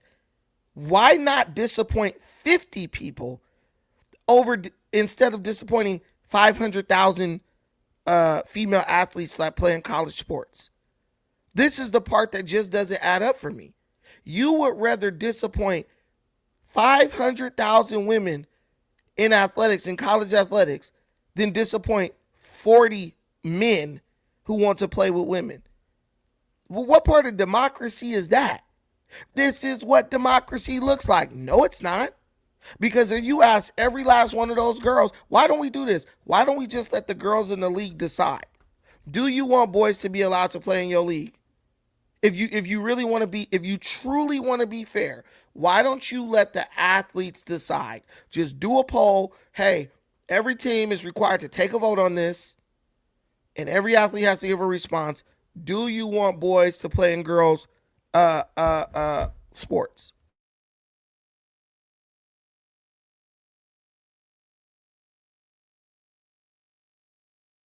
Why not just do that? Why don't they do that right there? Hey, let's get these girls, right? Let's let them decide if they want boys to play in their sports. But you know why they won't do that? Because guess what? They know that the answer, look, come here real quick. Would you like for transgender girls, which are guys dressed like girls, but they're biological men, you're an athlete, right? You play volleyball, right? Looking to get a scholarship. Would you like for those biological men dressed like girls to be allowed to play against you in either high school or collegiate sports? No, because that would just be incredibly unfair since men are like biologically stronger than girls, and they most likely move like a little bit faster. So it wouldn't be the same. Like, say if you're a middle going up against a transgender person who's also a middle, and they're like 6'10", like super tall, way tall. I mean, obviously some women are very tall, but someone who's tall and physically, biologically stronger than you, that wouldn't end well. Right. Okay, so why don't we just sleep? Thank you. That's all I need. So think. If we really want to be fair, why don't we just see, they don't want to get that response. My daughter, she's 17, but here's the thing. They can speak for themselves. That's women's empowerment. Hey, we don't need the government to decide this. We can let the players decide. We can let the young female student athletes decide. See, but this is the Democrat. The Democrat Party hates women. They say they love women. What they hate is normal women. They love the weirdos, right? The people with all types of mental issues. But the regular, normal, healthy women, they hate them. Because then you get answers like that.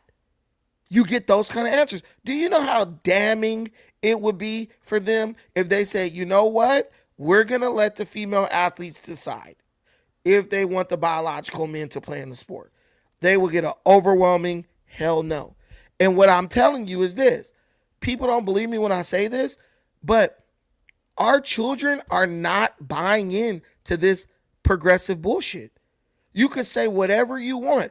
Our children, bro, there used to be like this restriction on saying the word fag, right? Because it was like a hate speech. That's what they used to call it. Go to the high school. Fag. They saying that shit every day. To the point where now you could even say it on YouTube and social media again without getting blocked and canceled. Because the kids started that. The kids look at the rules and they say, whatever rules you try to enforce, kids are going to try to break those rules. They're going to break those rules. So if you try to enforce a bunch of rules that you believe are like affirming and help everybody and all this stuff, our children are going to break those rules. They're literally going to go against those rules because kids, that's their natural way. They go against whatever order you try to, I got you, buddy Yeti, right here. Whatever you try to enforce, they're going to break it. So I have hope for the future because I know that our kids are going to reject wokeism. They're going to see how oppressive it really is. And the worst thing you can ever do, go ahead, Zarth, you want to say something? Yeah, I just want to say something. So you live in California, right? Yeah. So I just want to say, why are they allowing this nonsense to happen? Because at some point, somebody's going to, let's say these transgender women come and they're playing a sport. Eventually, one of these women are going to get hit so bad, they're going to die or something. It's like, where don't any of the politicians in your state have any common sense to realize that's going to happen at some point? The thing you got to understand about politicians, they don't care about truth or common sense. They care about what's going to get them elected, right? And the reality is most people don't vote. When you look at elections all across the country, most people don't vote. And so the people who do vote, if you can get a very enthusiastic group of like old people, because like I'm in this group called California Sucks, right? And I say this in the group all the time. Old people, particularly old elderly white women, are destroying this country because they are so old and, you know, they don't want to be irrelevant. So they jump on any movement that they feel gives them power. If you go in California, if you go to one of these No Kings protests, you'll see it's 99% elderly people. They're like, I'm just trying to get out the house. You know, I'm just going to try to have a little fun, right? So when they see the transgender or the illegal immigrant, they feel sorry for those people. So they jump on, it's toxic empathy. Oh, we want to help them. They're not caring about the facts, right? These are the people who sit at home and got CNN playing in the background all day long. They're only getting pieces of the truth or the information, and they're acting on it. Oh, there's going to be a No Kings protest this Saturday. They're not really looking at the details of No Kings. That's why when I went to the No Kings protest, I asked those people a couple of questions. I said, if Trump is a king, how are you being allowed to protest right now? When I said that, bro, they had no answer. You need to read more. That's what they say. You need to read. You need to research. Okay, so I need to read and research when all you did was listen to CNN, and that got you to come out here and make a fool out of yourself. So once we understand that, you'll know that, you know, that's what's going on. And one thing about old people, they will outvote anybody. Old people will outvote anybody because they got nothing better to do. They are waiting for election day. I promise you. You want to know why? You want to know why the party that has the presidency always loses the midterms? Because old people show up in record numbers to vote in the midterms when no one else is paying attention. Once younger people start realizing, hey, we got to show up because these old farts are going to vote us out of house and home, that's when you're going to see things start changing. Buddy Yeti, shout out to you for the $5. From the mouths of babes, the young lady is speaking more logic than a literal politicians. Oh, 100%. Thank you, Buddy Yeti. Yeah, that's my baby. You know, she knows how to communicate. She knows how to speak up for herself. People are, oh, conservative men, they this and that. Man, my daughter could get up there and talk with I can send her into any situation. And I could say, hey, go over here and talk to these people as my representative and tell them that I know the message is going to get communicated effectively. I know when she's done, they're going to understand exactly what needed to be understood. See what I'm saying? But they'll tell you, you know, now go to the parents, go to the kids whose parents are liberal, radical extremists or just crazy. They can't even string a sentence together. They don't have any skills because they've been coddled and, oh, don't say that to him. And, oh, he's not, you know, they raise their kids to be soft and vulnerable. They raise victims. I don't care if it is a girl. She's not going to be a victim to you or anyone else. She's going to be able to clearly communicate what the fuck's going on. And that's what you need. And once you empower them in that way, right? Like, my daughter had an issue with her volleyball coach a long time ago. She just said straight up, look, I don't like what you said. I don't agree with you. I'm out. That's it. You know, she made her point. She made her case. Bro wasn't trying to hear it. All right. I'm reading the conversation. Bro's over here typing like a third grader. You know what I'm saying? Barely can even spell and shit. And I realized, like, a lot of these adults, they be jealous of the kids who are smarter than them, who are more eloquent and well-spoken than them. And I believe that all Democrat policy and all the people who vote for Democrats in California, I believe that what they do is rooted in jealousy and hatred. I believe they hate people who they feel have more than them. And I learned that when I was at the dog park one day. And for some reason, we all started getting a conversation about like how much money we're making. And I was like, yeah, well, I make this much, every 2 weeks for my job. Man, those white women were like, you make that much money? And I said, that's it right there. That's it right there. It wasn't even a lot. But when they're making $250 a week working at the coffee shop, well, yeah, it's easy to let socialist ideas creep in. You don't want to work, and you don't want to be married, and you don't want to have a family. So you're broke, sleeping on somebody's couch at the age of 40 years old. And you think that the solution is, well, let's take from the people who have more than me so the government can redistribute it evenly. Yeah, just I wish we could find these socialist people and just go like do a deep dive into their lives. You will see these people are weird as fuck. They're living lives that should be in a movie, a post-apocalyptic movie. I remember two white people just sitting up talking about sleeping in a tent. Like it was just normal. Yeah, man. My friend, he went out of town. And this lady was like, she was staying with her friend and her husband. This was at the coffee shop right here. She said she was staying with her friend and her husband. Her friend went out of town. Her friend didn't feel comfortable with her staying at the house with the husband. This chick was like, oh, I asked her, was it cool for me to just pitch a tent in the lot next door? What? You just went and slept in a tent for a week. Not saying you couldn't just get right to the house and do something with her husband, but you just went from sleeping inside to a tent. Like, no big deal. What? And they're sitting there sipping lattes like they got all the money in the world. And lattes here cost $9 or $10. Come on, guys. Stupid. Before we check out, I'm asking you guys to help me with my $5 donation goal. Buddy Yeti got to start off.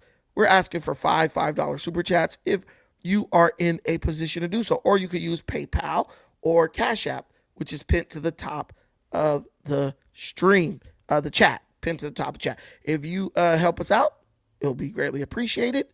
Obviously, time is money, and I do live in California, and every dollar makes a difference, and it helps out a lot. And I'm trying to lean a little bit more into content creation, so that helps, because then it's like, okay, cool. I spent this much time doing this. I made a little bit of cash, and then it's like motivating. I don't know. Money is the motivator. Money really motivates me, especially when you live in Cali with $10 lattes, right? But if not, please help us in other ways by hyping the video when it's done, or giving us a like and even a share, and hit the subscriber button if you have not. I love covering these type of topics. It's not what I cover day to day all the time, but I do want the weekend to become a time where we can have a little bit more fun, cover some different, and people are like, oh, he's talking about politics. And I'm like, yeah, I didn't want to end on just a sad note of like those kids dying. I just want to talk about something that kind of take our mind off of that.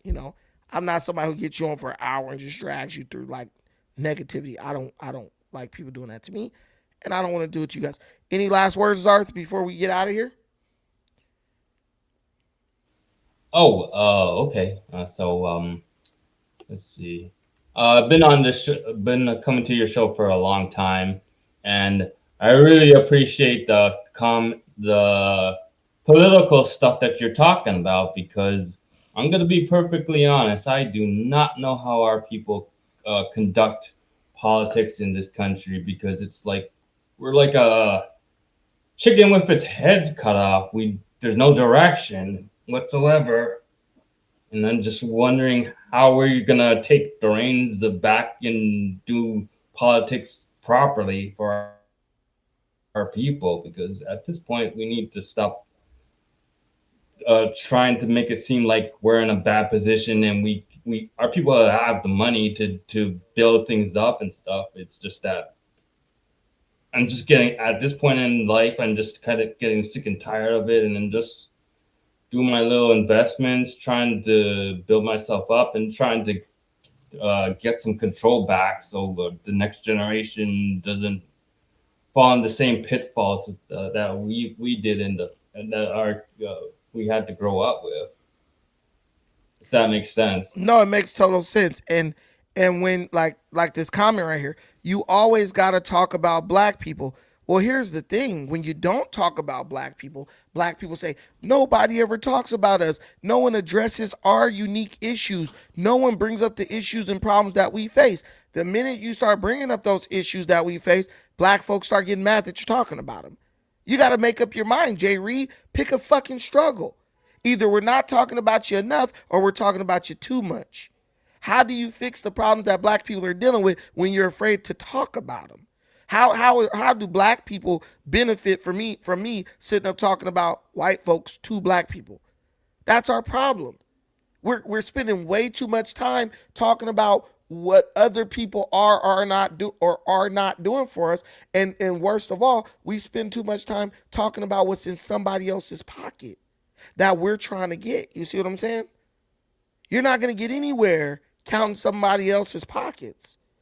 If you from the hood, you already know that. I don't know why. That's wisdom that the OGs taught us back in the day.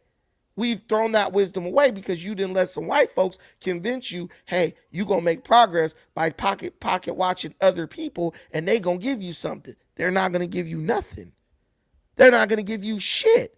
Reparations, I hate to say, it's never coming. Does that hurt you? Does that make you feel better? Reparations is never coming.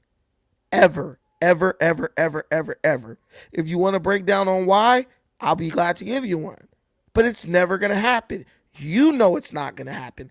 I know it's not going to happen. We all know it's not going to happen. But if Jason Black and these dudes can keep you distracted and keep making money off of you by lying to you and making you think it's going to happen, they'll do that. They don't have a problem exploiting your ignorance. Me, I don't like to exploit people. I don't like to take advantage of people, right? I don't like doing that because I don't think it's right to do. I don't like selling people dreams and wolf tickets, right? Jason Black just did a live stream today. He was doing it while I was doing this one. Jason Black got 12,000 views. He got 12,000 views in his stream ended 4 minutes ago. He got 12,000 views, 3,000 likes. Why Democrats / Roland Martin are playing dumb about reparations. Why did 12,000 black people, because you know these was all blacks, why did 12,000 black people watch a stream for 2 hours about reparations that they know they're never going to get? Ask yourself that question, right? Right? I don't hate anyone's channel.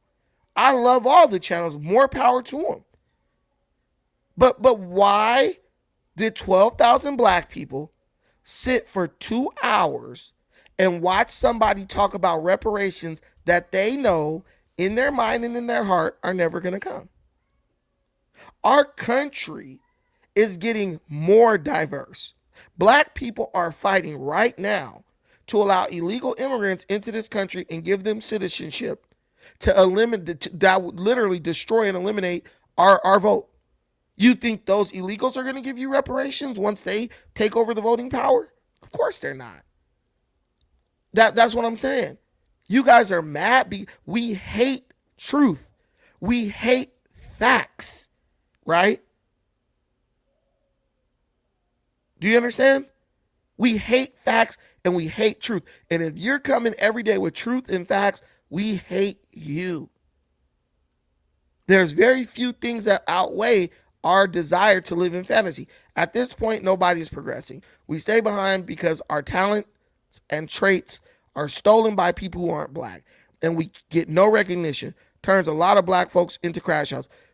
Cat Daddy Main, this is the most bullshit comment I've ever read. I don't know you as a person. I'm sure you're a great guy. This is bullshit. How can someone steal your talent? Is this like Space Jam, where they make you touch a basketball and all your talent goes into it, that's bullshit.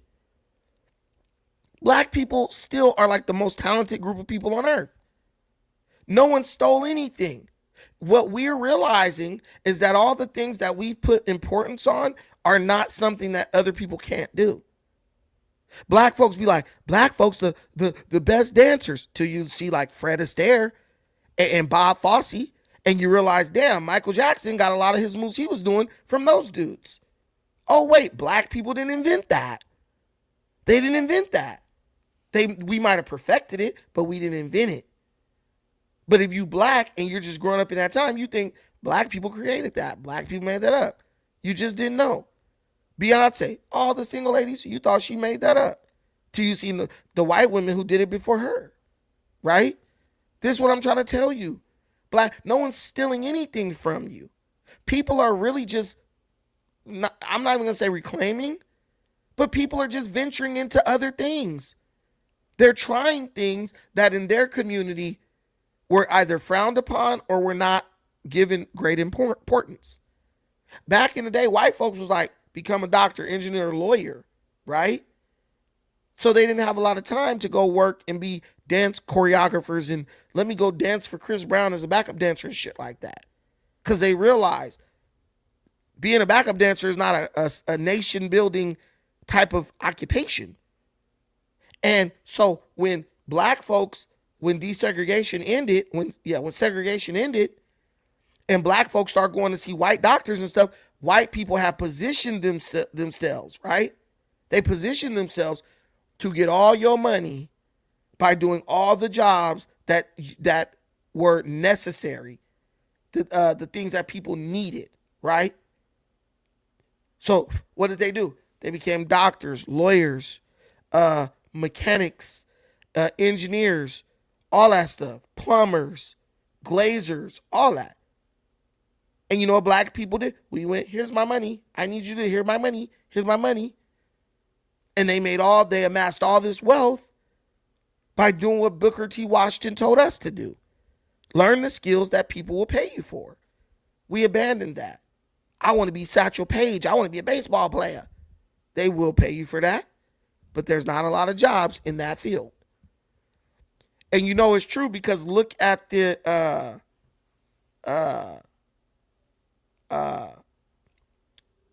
if you look at like Africans when they came to America, they did the same thing that white folks did.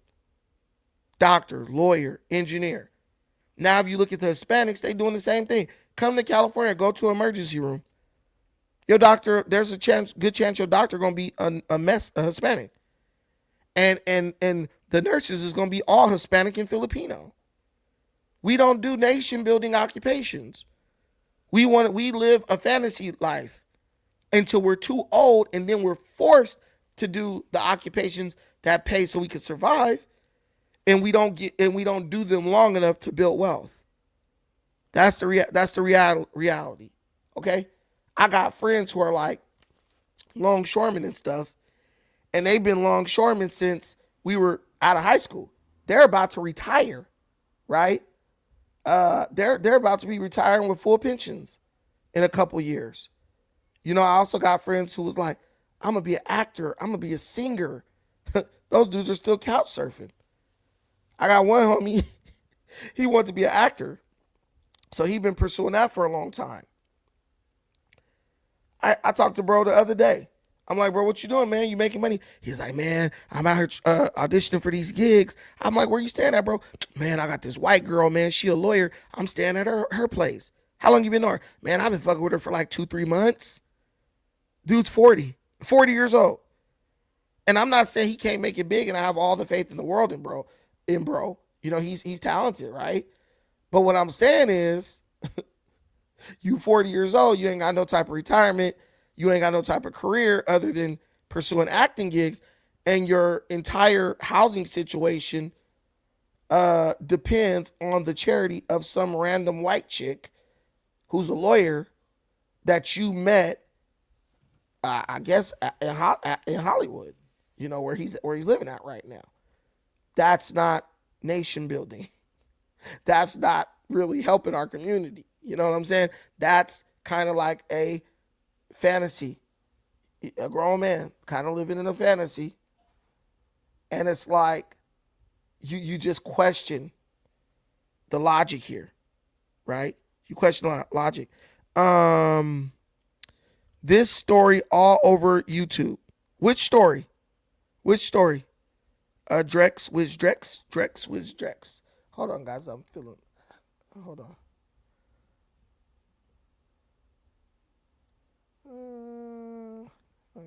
Yeah. So this is where I'm going with that. But he was saying, someone stole our talent. No one stole anything from you. And I'm gonna tell you, like I tell everybody, what white folks supposedly stole does not even begin to compare to what black folks gave away. Because everybody know black people. When white folks come around, we get giddy and just start giving them shit. Look at the Negro League. Niggas cheered. I saw I won't even watch the movie 42. The movie about Jackie Robinson. I won't even watch it. Because I look at those times and I'm like, black folks celebrated white people taking our talent out of our baseball league and literally started showing up to white baseball games, abandoned the Negro leagues to go to the white games to watch a handful of blacks play amongst a bunch of whites and get treated like dog shit. Did they really take anything from you? No, you gave it to them. You gave them your talent, and then you went and gave them your dollars to watch the talent because you cared more about being accepted than having your own. And then you'll turn around and say, they stole our leagues. They did this and did that. And it's like, bullshit. No, they didn't. They didn't force you to walk up in the Yankee Stadium. They didn't force you to go watch Jackie Robinson play. They didn't force you to go watch Satchel Paige play when he left the Negro Leagues. There were plenty of talented players still playing in the Negro Leagues. You gave away the Negro League so you could walk into the stadium of the majors. Cat Daddy. Let me ask you a question. Who created peanut butter? George Washington Carver, I think. We were taught in school it was George Washington Carver. Well, he didn't really create it, right? It says Marcellus Edson, a white dude. It changed, man. Keep up. No, you're wrong. George Washington Carver did not invent peanut butter. He did not. George Washington Carver is the one who found all types of different uses for the peanut, right? Like creating peanut oil and all that stuff. That guy, Marcellus Edson, is the person who invented peanut butter. And in school, you never learned ever that George Washington Carver invented peanut butter. You are literally having revisionist history. That's what you're doing. You were little. You were not paying attention in school like that closely. You were doing your projects and stuff, but you were, bro, most people don't remember nothing from when they was younger than 7 years old or 5 years old. But I know George Washington Carver did not invent peanut butter because I believe I was in the 4th or 5th grade and we were arguing about that in my class. And my teacher was like, nah, George Washington Carver. And he was actually black. I had a black male teacher. And this guy was like, nah, George Washington Carver did not. He was African, as a matter of fact. He was like, George Washington did not invent peanut butter. He was like, he discovered many uses for peanut butter. But he didn't invent, for peanuts. But he didn't invent peanut butter. And I mean, I'm sure even the guy who's credited with inventing peanut butter didn't really invent it because I'm sure people were smashing peanuts for a very long time in Africa. Because if you go to Africa, I'm sure you've never been there, they call peanuts ground nuts. And they smash them up and use them in different dishes. So why do you think Nigerians and stuff be making like peanut butter soup? That comes from those ground nuts that they used to take and smash them up and put them in recipes. That was peanut butter. That's what peanut butter is, smashed up peanuts, right? So I don't even think Marcellus would ever invented it. It probably was most likely invented wherever Let me see. Where do peanuts originate?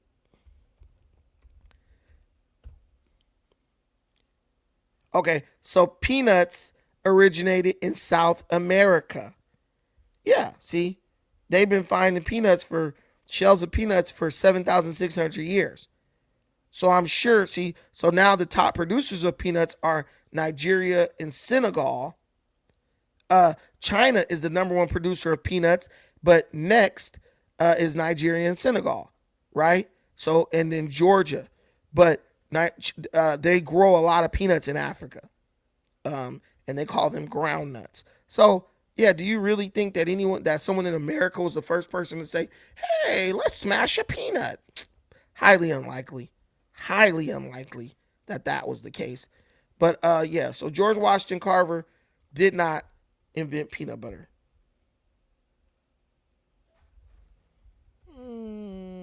But I do know he thought of a lot of uses. But the biggest thing about George Washington Carver you should know is he's a eunuch. His parents cut his adopted white parents cut his wing off because they didn't want him messing with their daughters. So he never made love to a woman. So if you go here, right here. No, George Washington Carver did not invent peanuts, nor did he invent peanut butter. However, he is famously known as the Peanut Man for developing over 300 industrial and food products from peanuts, including dyes, plastics, cooking oils. Yeah, I remember the cooking oil. That's why I said peanut oil. And cosmetics to help Southern farmers diversify crops and improve soil health. So really, if you look, see, this is what we do, though. This is what black folks do. And I want you to pay attention. We will devalue your contribution if your contribution is not valuable to us. You understand? We will devalue your contribution if your contribution is not valuable to us. This guy he developed 300 uses for peanut butter, for peanuts, industrial and food products, right? And he was able to help Southern farmers diversify their crops, right? He was able to basically say you grow a bunch of peanuts and they like, yo, all we gonna do is use these for peanut butter, and people like to eat peanuts. Okay, if you're only selling it for peanut butter and for consumption, the amount of sales you can make are limited. But if someone says, hey, you can extract oil from a peanut and you can cook a turkey in it, now you're selling more because you're making diverse uses for that product. And if you look at like black folks on Thanksgiving, we love frying our turkeys in peanut oil. But that's what George Washington Carver contributed. He made the crop more valuable. That's what he did. So bump peanut butter. This guy is like 10 times, what he did is 10 times greater than that. You're literally devaluing this man's contribution if you focus on peanut butter, right? So look, he used peanut butter for adhesives, axle grease, bleach, chili sauce, fuel briquettes, inks, insecticides, laxatives, metal polish, paper, plastics, and shaving cream from peanuts. Peanut paste was created by ancient Aztecs and Mayan people, and a patent for peanut butter was filed by Marcellus Gilmore Edson in 1884 before Carver's research. So ancient Mayans and Aztecs are the ones who actually made peanut butter. So how the hell was George Washington Carver going to actually get credit for inventing that? It just says Marcellus Gilmore filed a patent for it. He didn't even invent it.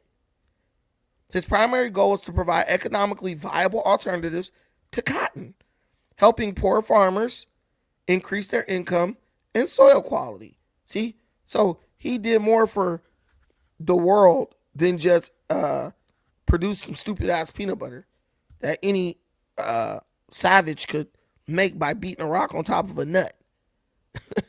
Sounds way more interesting.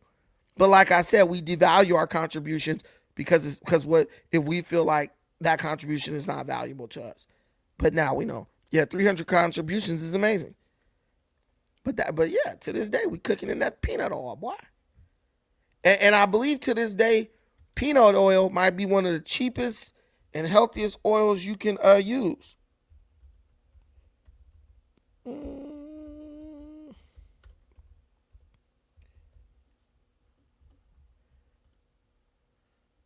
See, so peanut oil is considered a relatively healthy cooking oil.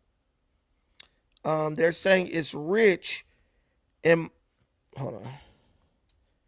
They're saying it's rich in monosaturated fats that can help lower bad cholesterol. See, George Washington Carver was helping people live long. See, you was out here devaluing my man's contributions. I don't like that. And lower the risk of heart disease. It is high in vitamin E and it has a high smoke point, making it excellent for frying, and in its refined form, generally recognized as safe for those with allergies. Heart health. High levels of monounsaturated fats around 50% and polyunsaturated fats around 30% promote healthy cholesterol levels. Okay, so it has omega-6. While essential, a high intake of omega-6 fatty acids relative to omega-3s can contribute to inflammation. Calorie density, like all oils, it is high in calories and should be used in moderation. Allergy concerns, okay, yeah. But it can be a healthy part of a balanced diet. Yeah, so yeah. Put some respect on my boy George Washington Carver's name. I don't know. Well, how will we know? We buy it by like the gallon. we buy it when we're, I would say it's cheap. You can get a whole gallon of it for $19 at Target. I think a gallon of oil for $19 is pretty damn cheap. What do y'all think? I don't know. I don't know the price of oil, guys.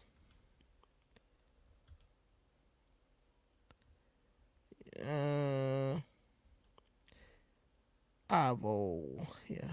So, yeah, maybe it's not cheap, but use it anyway. I like avocado oil these days. Yeah, I talked about the shooting. That was way in the beginning. Go back. I ain't waffling. If you don't care, why are you listening? Somebody was talking about that. I can't believe I've been agreeing with you these days. I can't argue with the truth. Well, don't argue with it. Keep it going. Share the stream so your other friends can come learn at the table of Brandon. All right, guys, we're going to head out. Thank you guys for watching this. I appreciate everything you do for me in this channel. Till the next time, take care of yourselves, but most importantly, please take care of each other. Oh, wait. What the heck? Oh, hecky no. I don't know why I have this. Somebody contributed something, but I can't see who it is. But thank y'all. Till the next time, peace.